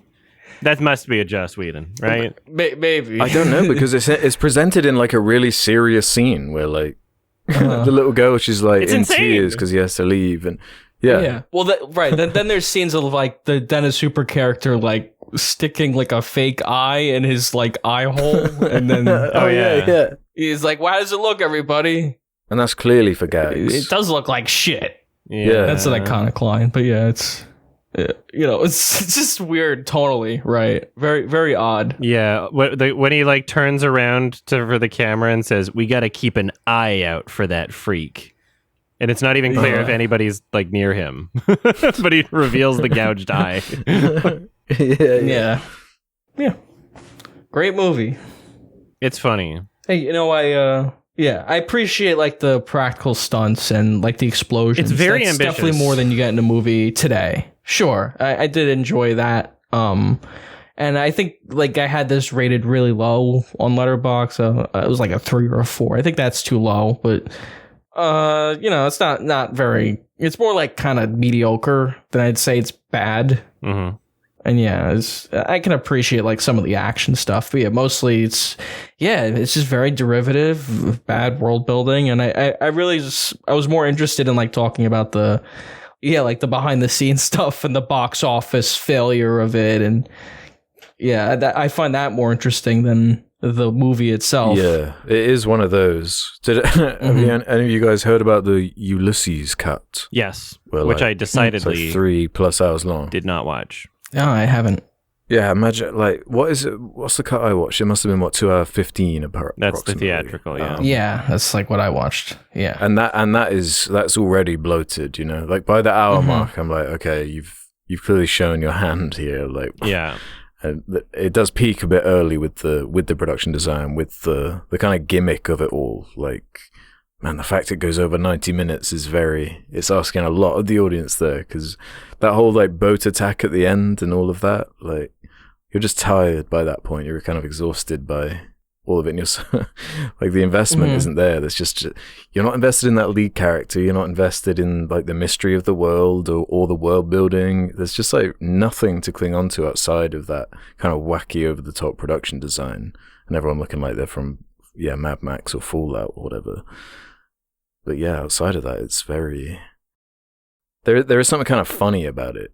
I was, especially early on, I was like, wow, the fact they actually did commit to the scale of this. They actually did this, because that set is nuts from that big kind of opening action scene. It's like enormous. And like I think I agree with you at the beginning. I was with it. It's too big. Well, because it opens up with an action scene. Yeah, it's really working for me. But then, it does really slow down. Yeah, and then it's just a lot of, them on the ocean talking, just the three of them. And there's no interesting kind of, background. It's just the ocean, just, the whole time. Yeah. So. Yeah, it's repetitive in that sense, yeah. As soon as it gets to any non-action scene, it goes down to a screeching, grinding halt. Yeah. Yeah. Basically. Just immediately, first 20 minutes, I'm like, wow, this is going by pretty quickly. The next 5 minutes feels like an hour. Just holy shit. Yeah, immediately. No likable characters. Nothing they're talking about is interesting. It's all very derivative and cliched and formulaic. And just, it's crazy. It's crazy that they would put so much money into that script refine the script. Yeah, they didn't even have a finished script. They didn't have a finished script when they started making it. It was unfinished, and they were writing it as it went along. Oh my god! They were writing shows, warning of for scenes. Yeah, I'm just realizing on the poster the golden sun on the horizon in the background has the markings of the tattoo that was on her back, and I'm looking at it, and I'm like, it's just literally an arrow pointing towards a mountain. That's it. That doesn't say anything. Also, how the fuck are you going to navigate, right? They don't do this during nighttime. The only way that you could possibly navigate in the ocean would be using the stars, right? I guess maybe you could also use the sun rising and setting, but that's not, I don't know. It seems like it would be less accurate. He's a fish person. He knows it all. I think that it's fucking crazy that the smokers ran into them 6 times. I don't think people understand how big the fucking ocean is, right? There's a reason why if you jump off of a cruise ship, you're never getting found again. The turn radius alone, you're already somewhere completely different.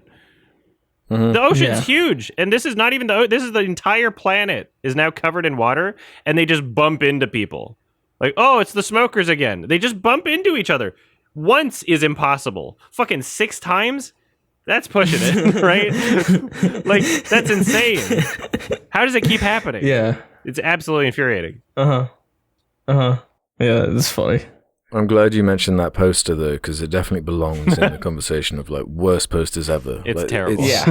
It's a horrendous poster. I'm sad that it's wet. Yeah, it does capture his misery of his performance quite well, but... the miserable character. The world was dry before, and now it's wet, and I'm sad. Apparently he was going through, a divorce at the time, so it made him, really dour or something, but, compare that to, they say that about Temple of Doom, right? And look how fun and crazy and, wacky that film is in comparison, you know? Yeah. But, this is just you're just a bummer to be around. Maybe it was seasick. I mean, it's entirely possible he was seasick. He was land sick. Yeah. Except for the scenes where he was on land. Then he was land sick. That was another thing. That was another bit of trivia I read, was that apparently the seasick situation was so bad for the cast and crew. It's like being on a fucking boat all day. Yeah, exactly. Apparently it was so bad for the cast and crew that it was one of the reasons the budget got so inflated is because of just how much time they had to spend dealing with seasickness. Cleaning up vomit. Just conceptually a horrifying idea. Yeah, the coordination required is so ridiculous to achieve something so You'd think you could weed some of that out in the casting process, right? I know. Just a checked box, do you get seasick? I don't know. Yeah, I guess they didn't think about that. They definitely underestimated the level that shooting on the ocean, the difficulty of that, and what that would bring 100%, to a production. Yeah. And it's not a surprise that you have stuff like the sea monster and how that looks like. Oh my god, it's such a weird scene. It's they're really struggling here to live on the ocean. They barely have any food.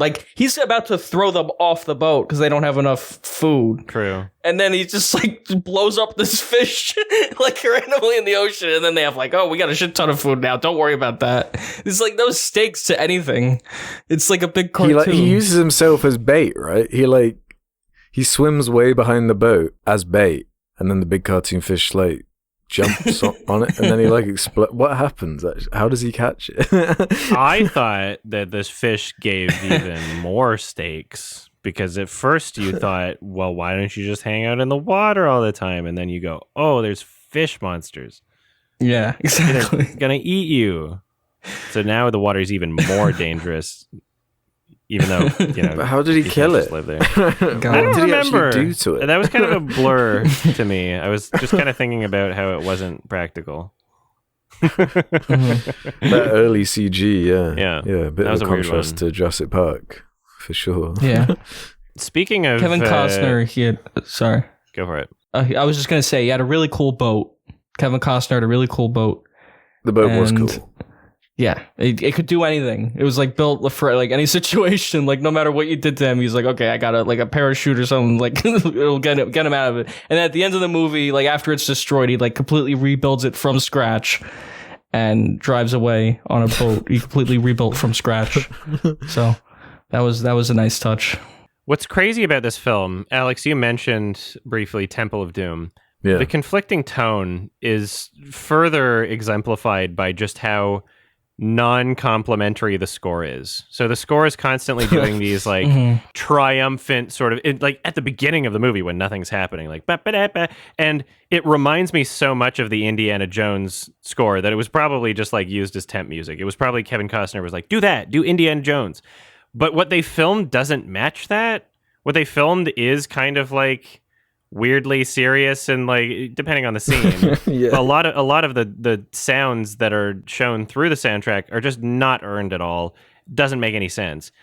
And then you look things up and it's like, oh, okay, so apparently the entire soundtrack was redone as well. Mark Isham created a score for this that was rejected by Costner because it was, quote, too ethnic and bleak.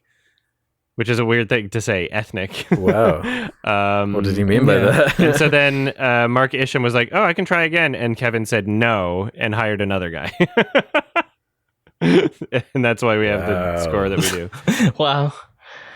Which is crazy. Every element is just a mess. Every element. Yeah. What the hell? And did you notice there was another random, like Rebel Moon, occurrence of an Irish character coming in with just the worst accent I've ever heard. Oh yeah, that's yeah, I know that actor. The guy from Sons of Anarchy just like appears. Is it the guy with the red face? Was it Coates? Kim Coates. Kim Coates, yeah. He's in Sons of Anarchy. Yeah, in another scene with the like women being currency thing. It's one of those. Yeah. In one of those he scenes. Like almost R-words the woman. Oh, sorry, that guy, Yeah. And he was doing an Irish accent for some reason, and it was like, what is happening? Why does this keep happening? Yeah. These poor Irish people. Because he's not Irish. There were some weird accents. The guy with that was like drinking so much his face turned red or whatever, his accent changed every 5 minutes. I wasn't sure what the fuck was happening. Well, it's all over the place as far as that kind of stuff, because doesn't it start... It starts like with them speaking Hindi or something like this. Like just for the beginning. Yeah. But then later on they're talking about... it's another one of the world-building things. Portugreek. Which I guess is a combination of Portuguese and Greek. And they specifically mention that by name in like the dumbest Portugreek. It's like the lamest world building. All of this. Oh yeah, like none of it makes any sense. The big villain pirates call themselves the Deacon of the D's, Deez. D's nuts. Yeah, I knew you were gonna fucking do it, babe. It's like, come on. Before D's nuts. Yeah, proto D's nuts. That's what this film did. They predicted the future. It actually happened. And what did he mean when he said, I'll breathe for the both of us? Oh, yeah. She didn't know either, which is funny that she submerged with him and I guess decided in her mind, she was like, I guess I'll die. Yeah. And then he had to like force her once they were already down there dodging bullets. Like, no, I meant this. I meant I'm going to give you some of my air. Like, she didn't understand. Like, why did you dive down?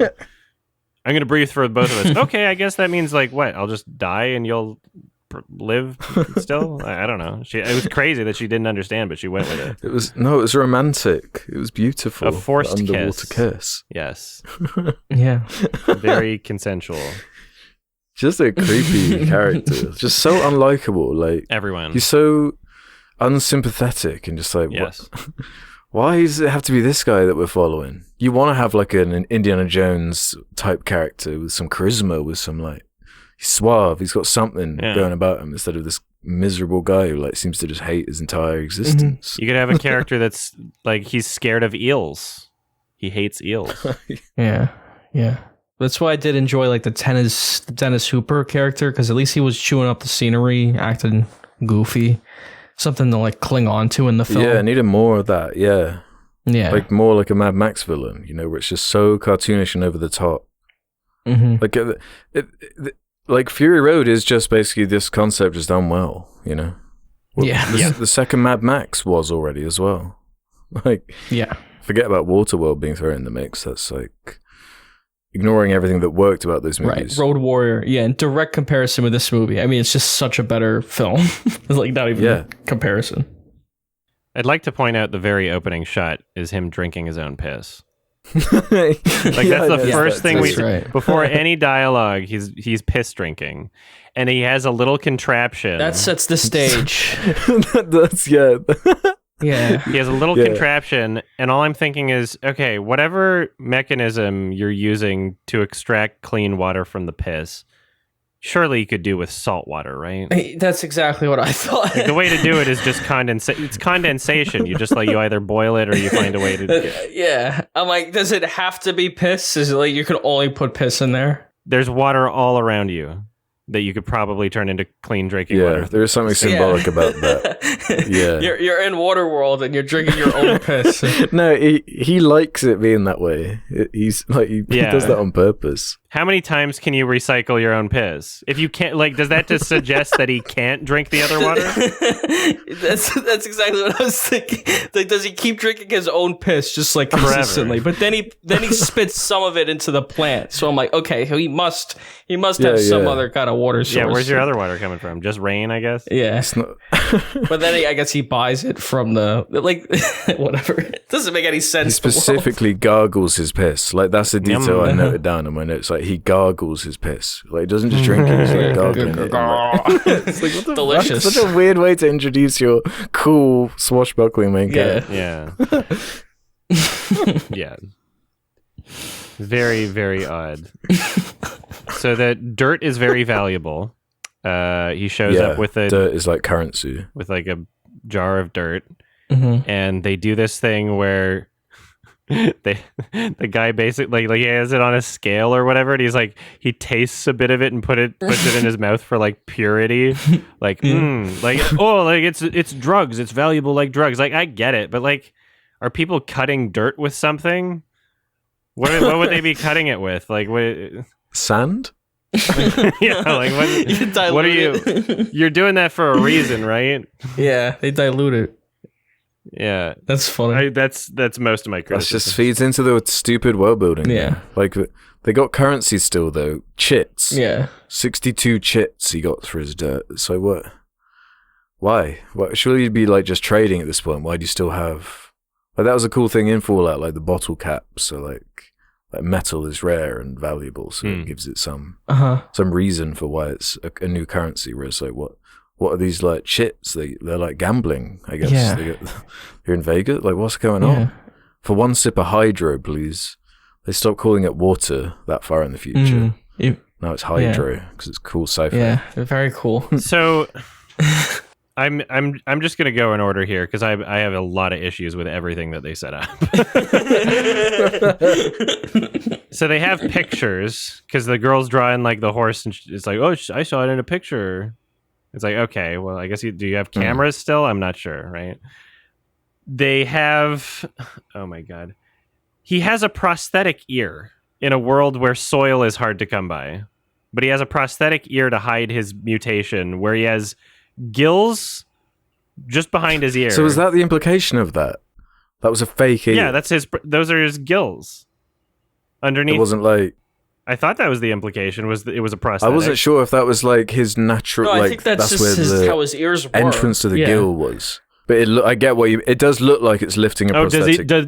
Do they flap open? Yeah, they like flap open. But he's like underwater. That, yeah. I think that's the implication. Gills only work if they're exposed to like the water. Not hidden behind the flap. They flap open in the water. Yeah. Are they only behind his ears? Do they have gills elsewhere? Maybe. Yeah, that's all true, they show. I guess that's. They never like dove into it in any other scenes. So. Filters oxygen from like his temples down to his lungs. Okay, I guess. Yep. It's a weird place for it. They got a poop pit. That was fun. I guess they're trying to like get soil eventually from the dead body poop pit. Yeah. It's like compost, I guess, yeah. Oh, yeah. There's a... I don't know how they're crafting bullets, but they don't seem like that's a finite resource. They don't seem to be saving those. They're just kind of shooting those everywhere, willy-nilly, wherever they're quite getting well maintained, like jet skis tungsten and all this technology. Yeah. Yeah. Yeah, well, they got an oil pit, which they didn't even seem to acknowledge was finite until during the runtime of the movie, where the oil man's like, you got a few feet left. Meanwhile, every character's smoking cigarettes. I'm like, where are you farming tobacco? Right? Do you have a cigarette pit? Is there a guy in the cigarette pit telling you, like, we got 3 feet of cigarettes left? I don't know where you're getting that. By the way, at a certain point in the movie, they're like, paper. Have you ever seen paper before? It's so valuable. What do they roll cigarettes with? Cigarettes have paper in them. You could be taking paper from the you could cut open the cigarettes and get paper from them. You'd be better off smoking it in a bong or a pipe. Make something out of something. You've got metal, you got any... It's way too much they've got to explain with this setup and premise, you know? Well, like, it's stuff they don't even need to waste time explaining in a Mad Max movie. Like, it speaks for itself. Like, water's obviously valuable in a desert. You know? It's like the stakes and, like, the rules are like, what? So, yeah, these guys they've got oil and they can run boats and they got, like, cranes and guns. They've got planes. Everyone else is like... Yeah, they have planes. That's right. They have planes. But instead of using the planes to airdrop people into the enemy territory, they bring giant ramps so that they can launch the Sea-Doos off of in a very cool way. Maybe do a backflip. The ramps are what they do. It's interesting about like the resources, because like oil, they need oil in Mad Max because everything's run on cars. But like you don't need oil necessarily for like a Waterworld. You can just use sails and so on. So like the main character, like Kevin Costner, doesn't need like oil. Like the protagonists don't need that resource. So it doesn't really like matter that you see it in the movie at all. They should be saving it for things like generators. I don't know where the guy's flashlight power was coming from, by the way. Remember when he was trapped in the cage and this guy comes up with like a huge solar flashlight? Power. Yeah. Where's that coming from? Where's the energy coming from? This fucking, stupid. Batteries? I don't know. Yeah. It's a lot of bullshit, a lot of issues. So during the R-word scene, he was like gonna trade her, and then he realized like, oh, I thought it was gonna be like a consensual one. I changed my mind. Like he changed his mind like in the middle of it. Like what did you think was gonna happen when you were like selling her? That was odd. What did you think was gonna happen? Yeah. Just like changes his mind. That was just for Costner to come back and be propped up by everything. That was an annoying thing to me. He's such a good guy. Yeah, everyone is fawning over Indiana Jones because you see he's like got charisma and he's cool, and you know people want to be in when women want to be with him. But this is like, who wants to be Kevin Costner from Waterworld? You know, he's got land sickness. Kevin Costner apparently. Yeah. Well, he was clearly into it. Yeah. Yeah, very seriously into it.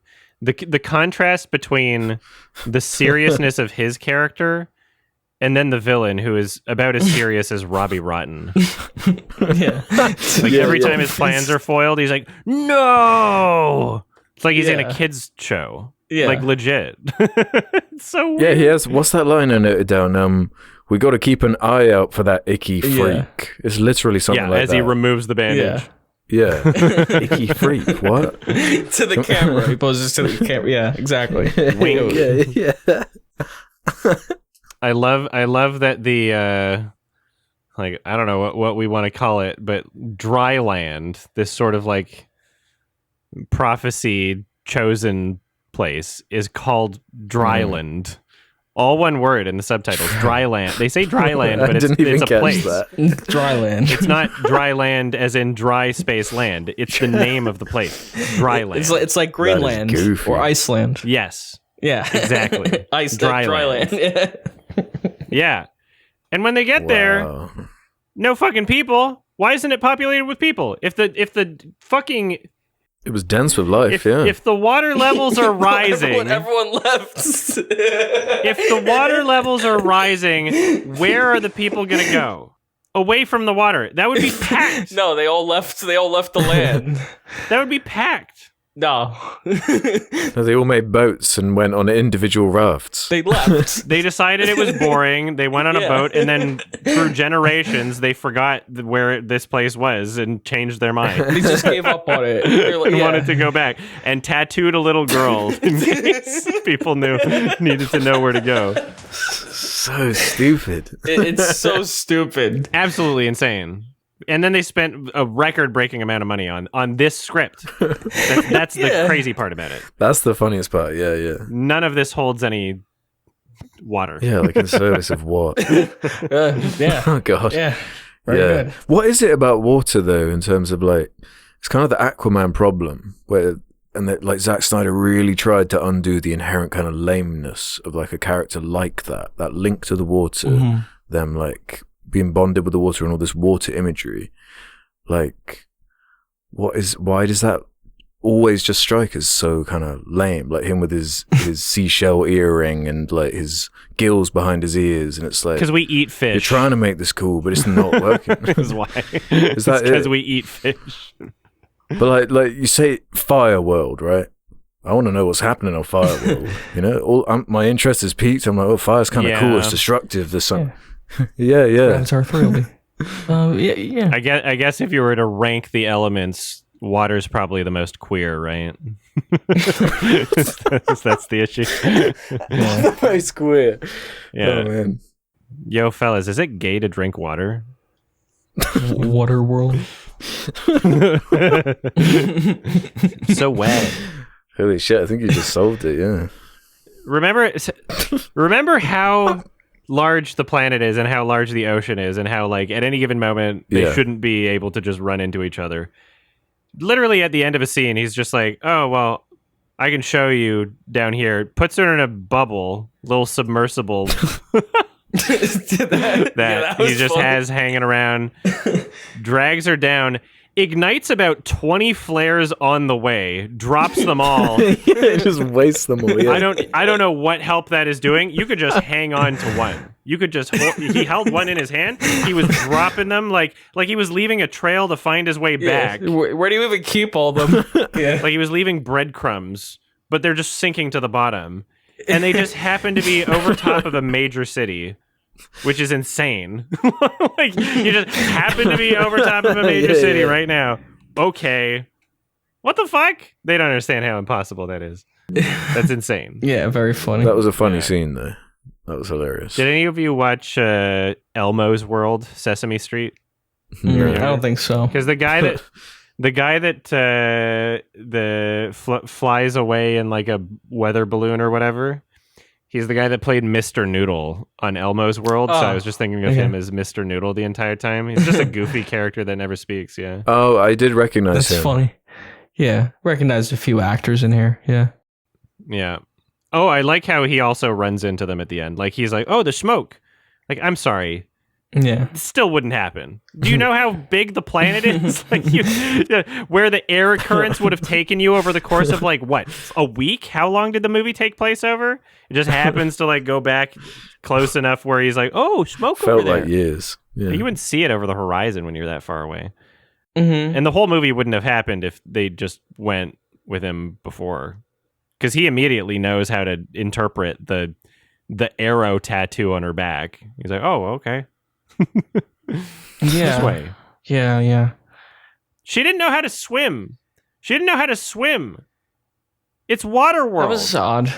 Yeah, it's like, how do you not know how to swim? Surely that's the first thing you learn in Waterworld. It's gonna be one of the. They have like a tiny line where they imply like, "Oh no, all the other kids thought I was weird because I couldn't swim."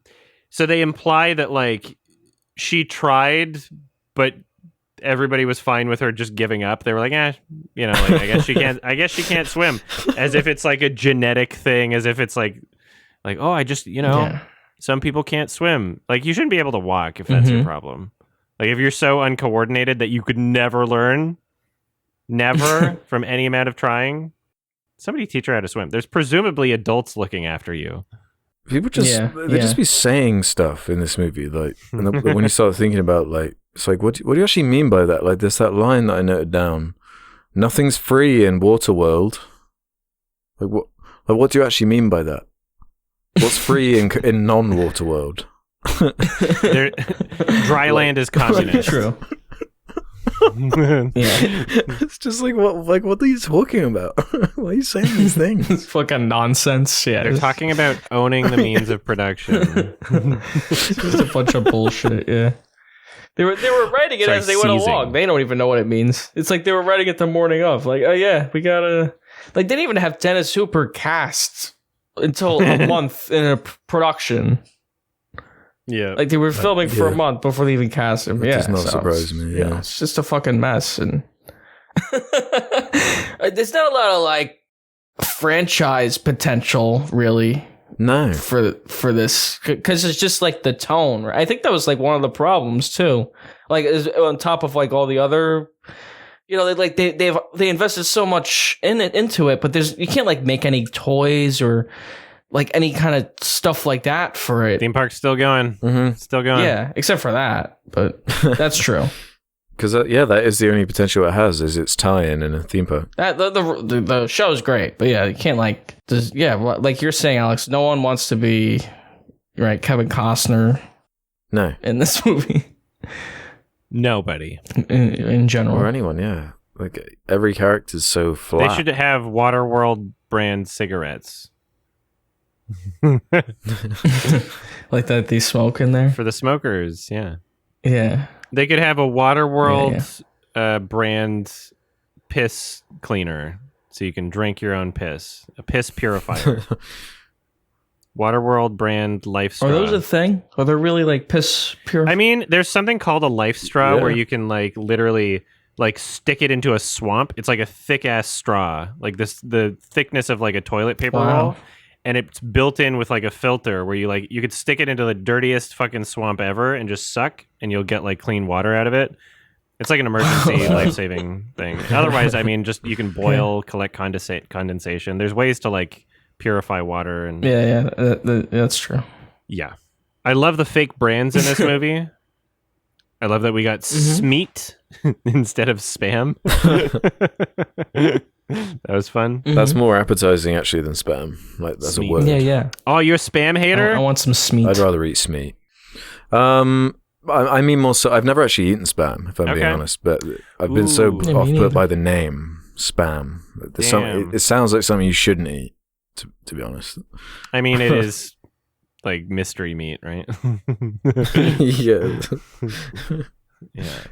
Matt, I did look up, seeing as this is the Oscar nom episode, what Waterworld was up for at the 1996 Oscars. It got a nod for best sound.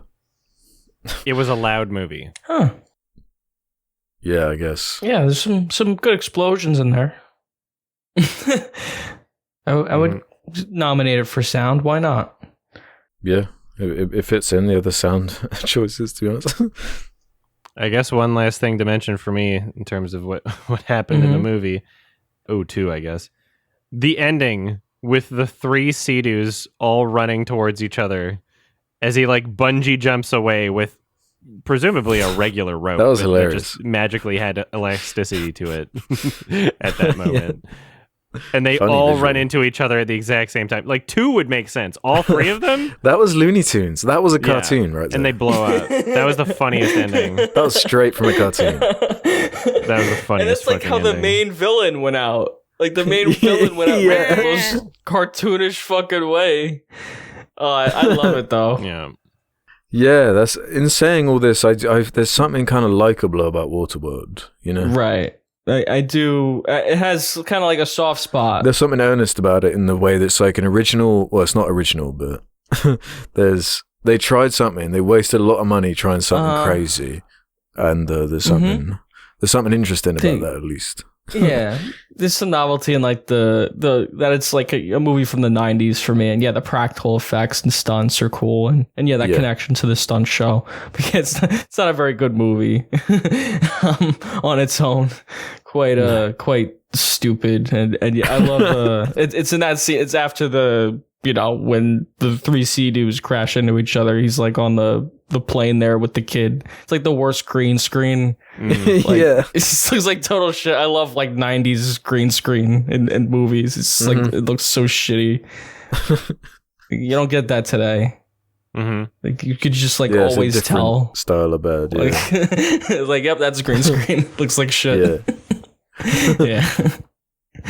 Yeah. I guess that's all I have to say about Waterworld. Yeah, what else is there to say? I'm pretty much right there with you. Kid was annoying. Kid was annoying. Yeah. Just a lot of the characters were annoying, to be honest. I just wish it had a bit more of a self-aware tone, was more playful with the stupidity, like a Mad Max movie, where like you're not sat around questioning any of the world-building stuff in like Fury Road in the same way. Like the chemistry makes sense, that everything makes sense in a different way. It just fits together. Whereas this, I don't know what's going on. There's some humor. I like some of the sets. I like some of the costumes. It's definitely crazy. Yeah, it's fucking weird. Just a horrible idea for a story. This would be a 2-star on Letterboxd with a like, though. I'll preface that. Whatever that means.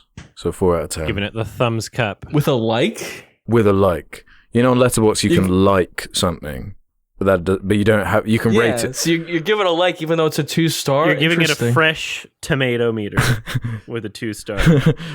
Yeah. I'm breaking down boundaries over here with my like. Is that even allowed? I'm gonna have to check with the ref. Yeah, you can do that. I've done that before because there are like 1/2-star movies that I like. You know, it's quite useful stuff. I just mean like I know you can do it. I just mean like we'll allow it. All right. Yeah, this is a rare 2-star with a like. Okay, that's cool. Yeah, I would think I'm leaning like around you, like 4 or 5 out of 10. Yeah, like 2.5 star. I think is like where because I do have a soft spot for it, but it is just it's so silly. It's so odd and way too lacking in that comedic kind of fantastical tone of Mad Max and yeah, just like the world building and the characters of that film or those films much better than this film.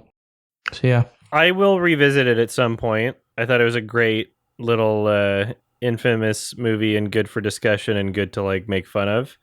I'm not going to forget how fucking painfully boring at least half of it was. as much as that's not in my memory now, I'm making sure I don't forget that. And also just the little girl was so annoying, that fucking speech like, he doesn't have a name, so death can't find him. He'll come up behind you and you'll be dead before you even notice it. He's so cool. He's so based. Right? So like you're in trouble now. Yeah, like so much about it is just so annoying. And also like, you know, I was debating between a 2 and a 3 out of 10. I think that it doesn't help the movie in my mind that they spent that much money on it with such a shit script. just think about what the script is before you commit that much money to it. Yeah, even concept. Like you had, and it's such wasted potential because it is really ambitious with the stunt works and the practical effects and the sets. Like there's so much that this could have been that I'm kind of like, damn, you really just failed. And you not only failed, but you like ambitiously failed, and that's kind of like more sad in a way. So for now, I'm giving this a 2 out of 10. I'll watch it again. I might even see the fucking Ulysses cut at some point because there is a bit of guilty pleasure kind of. Yeah, there is. There is something there, you know. Yeah, I'd like to see that director's cut because that is on the 4K Blu-ray I got. But that's not in 4K. It's only on the Blu-ray disc in 1080p. Yeah. What is their problem? What's the point? Bastards.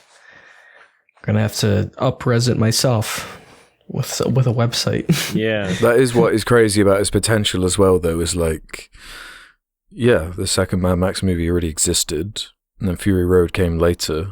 It's like, well, that's the concept done well. Like, we literally have it exists, you know. That does add a certain level, extra layer of embarrassment. Yeah. Yeah, there's something kind of charming about its failure to me. At least. Question time. Yeah, let's wrap this up with some questions from the Sardonicast community. Head over to the suggestion thread over on the subreddit. Just like Jimmy Ford did, who has this to ask. Given that some of the Oscar nominees are for movies that haven't properly been shown theatrically in the US yet, Robot Dreams especially, I had to change some of the entries in my movies to watch in 2023 list to 2024. Same thing happened last year with Skinamarink and We're All Going to the World's Fair, 2 movies that were officially released a year after their premiere at festivals. how do you guys decide what a movie from a year counts as that year, especially for Adam with his end of year lists? I'm curious how you guys sort through this too, and being in the UK and the weird release dates, like this often happens over here, but I don't think we're going to be considering Poor Things a 2024 movie, even though that came out here in 2024. No. So where's the line?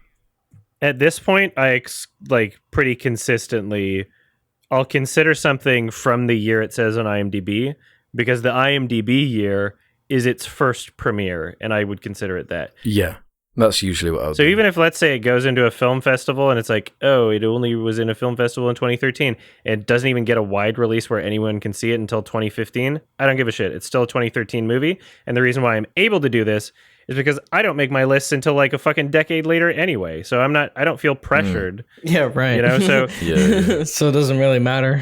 I used to do it where it's like, oh, wide release. So when I make my 2016 list video, one of the reasons why it's going to be the longest out of any that I've ever made is because I'm also including a bunch of 2015 movies in there that are left over from me not, when I did my 2015 list, I organized my list differently.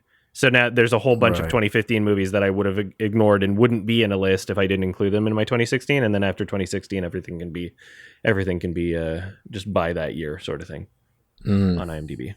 Do you do the same thing? Yeah, Ralph? I just go by. I go by when I see it. So whenever I see it is the year. Oh, okay. So like log it for 2001: A Space Odyssey, your first viewing. I've never done best of 1960, whenever that came out. Yeah, you know what I mean. If it's a new movie, yeah, it's yeah. What were you gonna ask, Alex?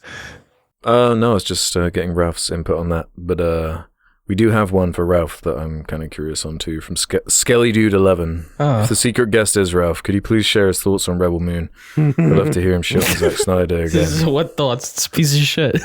It's a piece of shit. It's crazy. It's his Dune. His Dune. Dune Wars. It's masterpiece. Masterpiece of shit. Yeah, it's fucking horrible. There were a few comments on our podcast episode about it where I made the kind of comparison with Bug's Life. Which annoyed some people because obviously they're like, why wouldn't you say Seven Samurai? Yeah, when it's like, well, I was trying to joke about the level, whatever. Like, I just don't even care at a certain point. But that's very funny. How did you think it compared to what was it, Army of the Dead? His previous one. His other Netflix master. Something about, I guess that it was technically a better movie, but it was more obnoxious than this one. But this was just like, it's such like a spectacular failure, like Waterworld, but not in a charming way. No. It's just like, it's just kind of embarrassing. That's exactly right. It's like, it's like you're trying to do the Star Wars thing, right? But you just don't give a shit about any of these characters. The movie looks horrible. Like even the stuff you can say about Zack Snyder, right? Like he has like a visual aesthetic that's very distinct. None of that in this movie, Rebel Moon, really. No. Like none of that slow-mo stuff he's known for. None of like that, the grittiness like you see in 300 or anything. Like none of that. It feels like he's like on autopilot directing this one. It makes you question like what we even liked about him to begin with. You know, it's like it's that level bad. It's like how? It's just like his heart really wasn't in this one, which is weird because it's like a passion project for him. Allegedly. But it just didn't seem like his heart was in it. Yeah. Or he pitched it years ago. And fucking 2 decades ago. I guess it was turned down because it's shitty. Yeah, exactly. Yeah, it's like a shitty script. Because I was wondering, I've hung on to this script forever. I've always said I don't like movies like that. I think he's just fleecing Netflix. I think he's just scamming people. Yeah, I think so too. That's 100% what I think. Yeah, with like his bot army that like rated his Oscar win moment or whatever the fuck that was, Oscar cheer moment. Most epic moment of any Oscar movie is the award. Yeah. Speed Force. Was that the only year they did that? They just abandoned it after the bots one. Yeah. That's even better. That's awesome. Yeah. It's the Zack Snyder Award. He got 2 exclusive awards that no one else will ever get. Yeah, that's how cool he is. Oh, that's so funny. But yeah, that it was just such a piece of shit. I can't wait for part 2. Yeah, that's gonna limp out sooner or later. Fucking ass. I can't wait for the extended cut of part 1 to fix everything that was bad. Yeah, that too. Because it'll be so much better. Like, does everything need an extended cut? Like, I get the director's cut of Justice League, right? Because Joss Whedon completely fucked up his movie and the studio interference. But this doesn't need an extended cut. The normal cut isn't even fucking good. The normal cut sucks. It's also a streaming service. There's no reason why they needed to trim it. Yeah, right. That too. It's literally just a scam. It's like, it's hype. They saw the Snyder cut and they were like, oh, let's try to market this into existence. Yeah, I just can't believe people give this guy a chance. You know, it's just like his movie's just so fucking bad, but he still has his defenders out there. But I don't know. I think this one kind of maybe turned them off. But yeah, can't wait for part 2. Yeah, it's not doing too well. Yeah, we'll see how that comes together. See what happens. Maybe it will tie a nice bow on it and make us eat our words. But in other news, Possum Physics asks this: thoughts on the Palworld / Pokemon controversy? You guys seen this Pokemon with Guns game? Like that everyone is buying? Palworld. It's on my wish list. I haven't played it yet, but yeah. Yeah, I don't really care about playing it because I don't really care about survival games that much. But all the conversation is just around how I guess it looks like Pokemon and the weird. Yeah, it does. It's like Pokemon, but they have guns.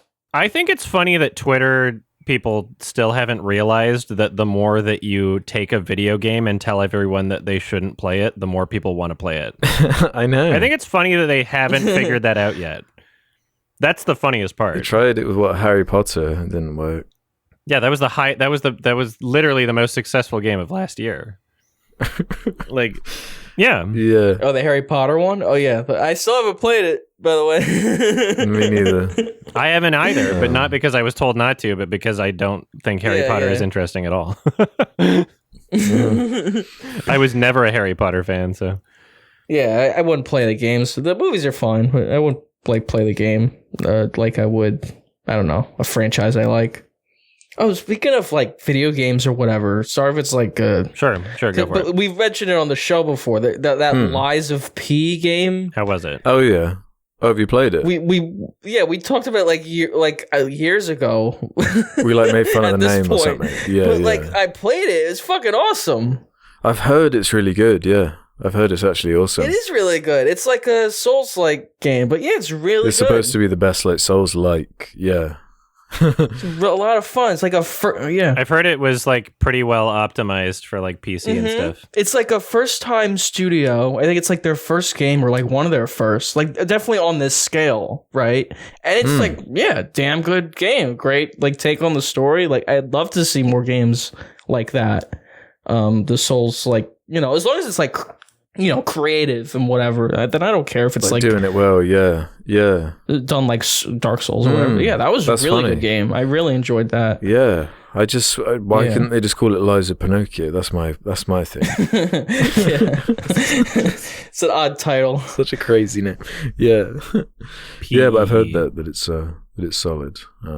Yeah, I guess with the Palworld controversy, a lot of people are getting really up in arms over similarities between it and Pokemon. I thought that the similarities were pretty explicit in the sense that my understanding was that it was always kind of a tongue-in-cheek kind of parody. Now, I understand now that both companies are in Japan where fair use law doesn't exist, and even though parody is one of the strongest protections for fair use, it doesn't exist there. So I can understand why legally as a company, Palworld would want to be no, we don't even know what Pokemon is. Okay, sure. But ethically, I feel like they should still be able to make their game. It's not it's obviously not the same market. It's not like they're making just reskinning Pokemon Blue or it doesn't look like a Pokemon game. It just looks like there's some characters that look like Pokemon. The mechanics are completely different. Who gives a shit? If we're going to try and get really morally panicky about Pal World, then we should have done the same thing with fucking Digimon. What was that? That was obviously a Pokemon ripoff. What do you think that was? Yeah. Like, there's things that try to capitalize. I would say that's more of a Pokemon ripoff because they had the whole card game too. They were trying to capitalize off of the Pokemon craze in the exact same way, in very similar ways. Sure, they had differences in terms of like the story in the show, but like in terms of the market that they're trying to get, like just a bunch of kids trying to get them addicted to like the idea of these like little companions and whatever. Digimon was way more of a ripoff than of Pokemon than Pal World was. Absolutely. Yeah, like that's like the heart of what the IP was getting at. Whereas like, I don't know, Pokemon with guns sort of thing, like doing a survival, whatever, like slave labor thing, like it's obviously going for a different thing. Sure, is it capitalizing off of some sort of vague recognition of like the idea of a Pokemon type thing? Sure, but like, I don't know. Is everybody that makes a zombie movie, do you have to pay licenses to George A. Romero? I don't think that should be the case, right? I think that after a while, when something's existed in pop culture for so long, it's essentially a genre, right? And I think that people should be able to make things in that genre. Yeah, I think it's only morally an issue if, because there were some allegations that 3D models were being used or kind of traced or something like this, and I don't think there was any evidence that's come forward to prove that. But that's the only thing I could really think of, is if they're actually using elements and straight up stealing it, then that would be more of a moral place to stand on. But otherwise, if it is just parody or kind of very similar looking designs, you can't really do much about that. I'm absolutely unsure as to whether or not that's the case, because, you know, somebody made a Twitter thread being like, look, these parts of the models line up exactly. And then someone else was like, okay, well, then they admitted that they had to scale it for it to line up. And then people are like, okay, well, scaling doesn't necessarily mean that it's not similar.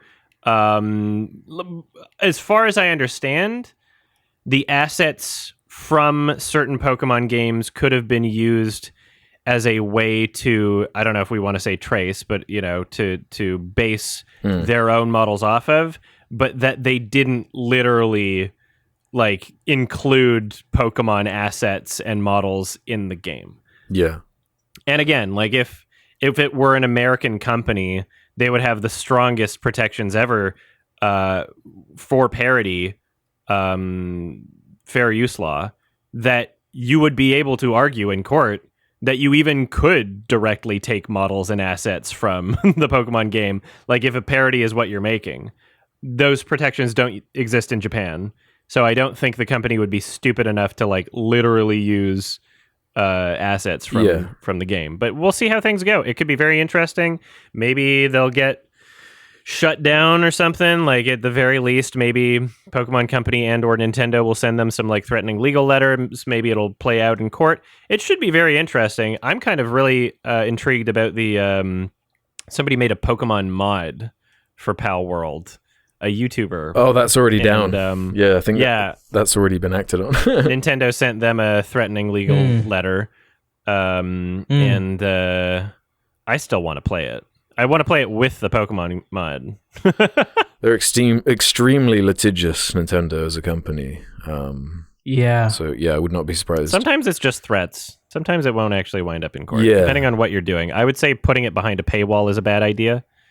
It was up for like his patrons or whatever. They've gone after like free mods and things before. Like I remember someone making I think it was like a Metroid mod or something. They were doing something with Metroid, and that was fan games. A big fan project that was shut down. Yeah, fan games. They'll often shut down. When it's a fan game, you don't really have as much like protections with like you could make an argument, sure, but fan game is essentially just you're already admitting like, oh, I want to use this property and expand on it and monetize, you know. We have your code. We're using your code. Yeah, exactly. Even if it's not using their code explicitly, like using the same universe. Like you don't just get to show up and be like, I'm making Waterworld 2, right? You don't, although like that's a property that no one would care if you did. If you make a Waterworld parody, if there's like a criticism, you're poking fun at the original in some way, then that's a very strong protection. Yeah. For fair use. Yeah, it's just a weird, I don't know, the way conversations unravel on Twitter with these outrage mobs that just appear, like the one around this game, and some of them claiming, oh, there's egregious AI usage in Palworld, and everyone starts getting in a fervor about it and all upset, and then it turns out there's no evidence anywhere to even suggest AI inclusion. So it's like, no, you're just already angry. You're just like looking like where to jump, you know? It's like, yeah. What is your investment? There's legitimate reasons that anybody could be angry at anything, and there's probably legitimate reasons that someone might be angry at Palworld, and maybe there's a bunch of people within this mob that like have their own actual reasons. But whenever I see something like this, I think it's, you know, it bringing back like the NPC meme. Like a lot of these people are just like they found the thing that everybody's freaking out about and are joining that because people are freaking out about it. And doing moral posturing and, you know, like, what's the word? Virtue signaling. Just a lot of like, hey, everybody, look how moral I am. And I take issue against this. When it's like, maybe just wait for more information to come out. Mm-hmm. You know, maybe have your own opinions. Not saying you can't be anti-Palworld or anything. Like, it should just be coming from like something that you thought out. But I guess that's too much to ask from people. Yeah. I think it's also a lot of children on Twitter. Mm-hmm. Yeah, especially if you have angry Pokemon fans in there. I'm sure many of those will be little kiddies. But should we do one more here from Let's do it. Former Jaguar? Yeah. Or should I say Jaguar for the American listeners? Thank you. 9859. Now it sounds crazy when I say Jaguar. It sounds wrong. Yeah, I've never heard that. Say aluminum. Aluminium. Oh my god. But with Christopher Nolan showing his interest in directing a Bond movie next, and Paul Giamatti sharing his wishes to play a Bond villain, it seems that there may be hope for the series yet, after Sam Mendes seemingly buried it alive after a run of mediocre films. For me, I'd love to watch a Bond film with real care put into it once again, visions of Casino Royale. Is there anything that would pique your interest in this series again, or is there truly no hope for it? I think there's hope for Sorry, it. what's all that? Sam Mendes, Paul Giamatti, what's happening? A lot of names in there. It's kind of been one of those fan thing where like Christopher Nolan has given over his interest in saying he'd maybe like to do a Bond thing. I always thought that was kind of what Tenet was a little bit, was like his go at Bonds type of a thing. spy film. And then Giamatti, obviously, because that's always, like, especially in the UK, it's an ongoing conversation. Who's going to be the next Bond? Who's going to be the next Doctor Who? It's like these things baked in. But like Doctor Who, I've never really cared about James Bond that much. I think the next Bond should be Gabri Sidibe. Letting the side down. Yeah. I don't know. I'd be happy with one James Bond film every 10 years, you know, and just make it like really good, you know? Like, I don't need a James Bond film every year. Yeah, there were those like Her Majesty's Secret Service. It's kind of like just a one-off Bond movie. Like, that actor never played Bond again. I would, if like Nolan decided to go like something like that, I wouldn't mind it. I think that'd be cool. Just like a one-off Bond Nolan movie. That, like, you know, they don't like make another one. I didn't even see the last one. I would trust Nolan with Bond. Like, you know, the actor, he plays him once, and that's it. Like, I would like something like, because it's just different, you know? Yeah. Uh-huh. It needs a refresh, that's for sure, if they want to keep making it needs something new. I would trust Nolan. Which is, you know, that's what the Daniel Craig ones were. And I think it worked for a time, but yeah, it would be... Yeah, I thought Casino Royale was awesome, but yeah. I don't think any have gone that good since. I just kind of feel like Tenet is that. It's like, it's just a great spy movie by Nolan. Yeah, that's the thing. It's not that exciting to me. I'd rather just see Chris Nolan do something else. Like, he's been there, done that with these, you know, IP movies. It would almost be like a step back. That's true. With his Dark Knight. Yeah, movies. Yeah. Yeah, I do like Nolan. Yeah, just making original films too.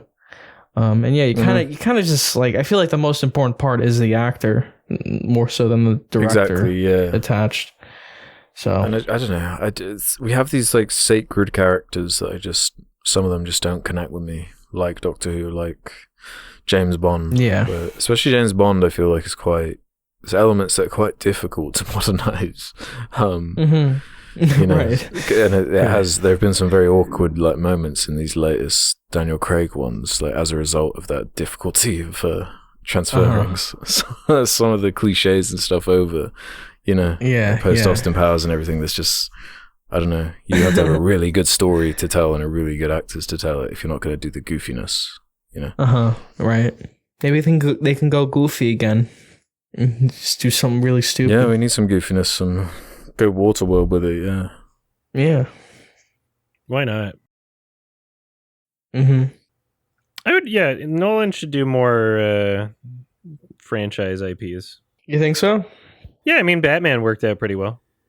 I like seeing his spin on existing things because he seems to have like a way to change things and do things in a way that makes sense. And like, he's not just going to be following exactly what everyone else has done. He's going to be adding his own flavor to it. And I feel like maybe my biggest criticisms of other existing Nolan films is when he kind of gets too much up his own ass. And I feel like the franchise IP thing, it would be a nice balance, you know?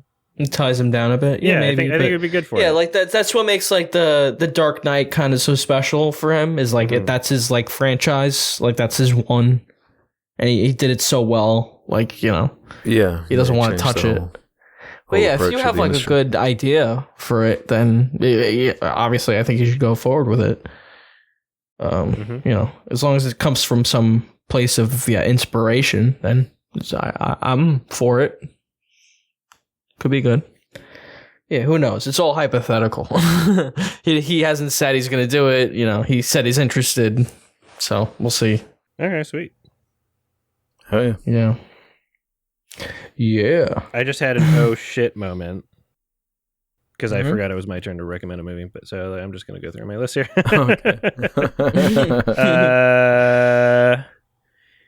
Let's see. I'm just going to check if this is Waterworld Ulysses cut. Hooray. Oh my god, yeah. I'm just checking the availability of a Blu-ray here because this might affect my free delivery tomorrow. Okay, why not? I'm going to recommend What have you got? Blowout by Brian De Palma. 1981. Oh, cool. Okay. John Travolta. Have you seen it, Alex? I haven't, no. Same. It's a good movie. Awesome. I've heard it's crazy. Yeah. Yeah, Nancy Allen. Quentin Tarantino likes it a lot. Okay, cool. Sweet. Awesome. And enjoy that. 1981. If you don't want to be spoiled for Blowout, watch it before the next episode. These episodes come out every 2 weeks. You can listen to them early by going to sardonicast.com, signing up for premium. It's only $2 a month. Also, patreon.com/sardonicast. Support the show. A little tiny amount. You can listen to the shows early. Also, we got merch. Link in the description. Also, we got a Sardonicast highlights channel. Thank you so much for joining on this episode, Ralph. Yeah. Thanks. Oh, yeah. Plug your socials. Yeah, thanks for having me. Yeah, Ralph the Movie Maker. YouTube.com/Ralph the Movie Maker. Yeah, check out my channel. I review movies. I mean, I think everyone knows. You'd imagine. Everyone. Yeah, thanks for having me on, guys. It's nice to be back in the chair. Cool. Or whatever. That was fun. Thanks for having me. It was a good episode. Yeah. I enjoyed that. Thanks for joining. And Ralph, also, if you're missing Ralph so much, you also do your own podcast thing as well, right? Yeah. Yeah, you can listen to that if you want to hear me do a podcast. Get a triple Ralph. My own. Yeah. Triple Ralph. Right. Yeah. Thanks. Double Kevin, triple Ralph. Thanks for plugging that for me, Adam. Oh, of course. All right. Thank you, everybody, for listening. Have a happy, easy grab. Yeah. Happy Shrek, everybody. And a Shrek. Fuck. Nothing's free in Waterworld. Yeah. Yeah, that's what I should have said for the Patreon plug. I should have said nothing's free. Yeah, it's $2 a month. Nothing's free in Waterworld, asshole. Nothing's free in Sardonicast. What are you thinking? Come on. All right. Thanks for listening, everybody. Bye-bye. See you, everyone.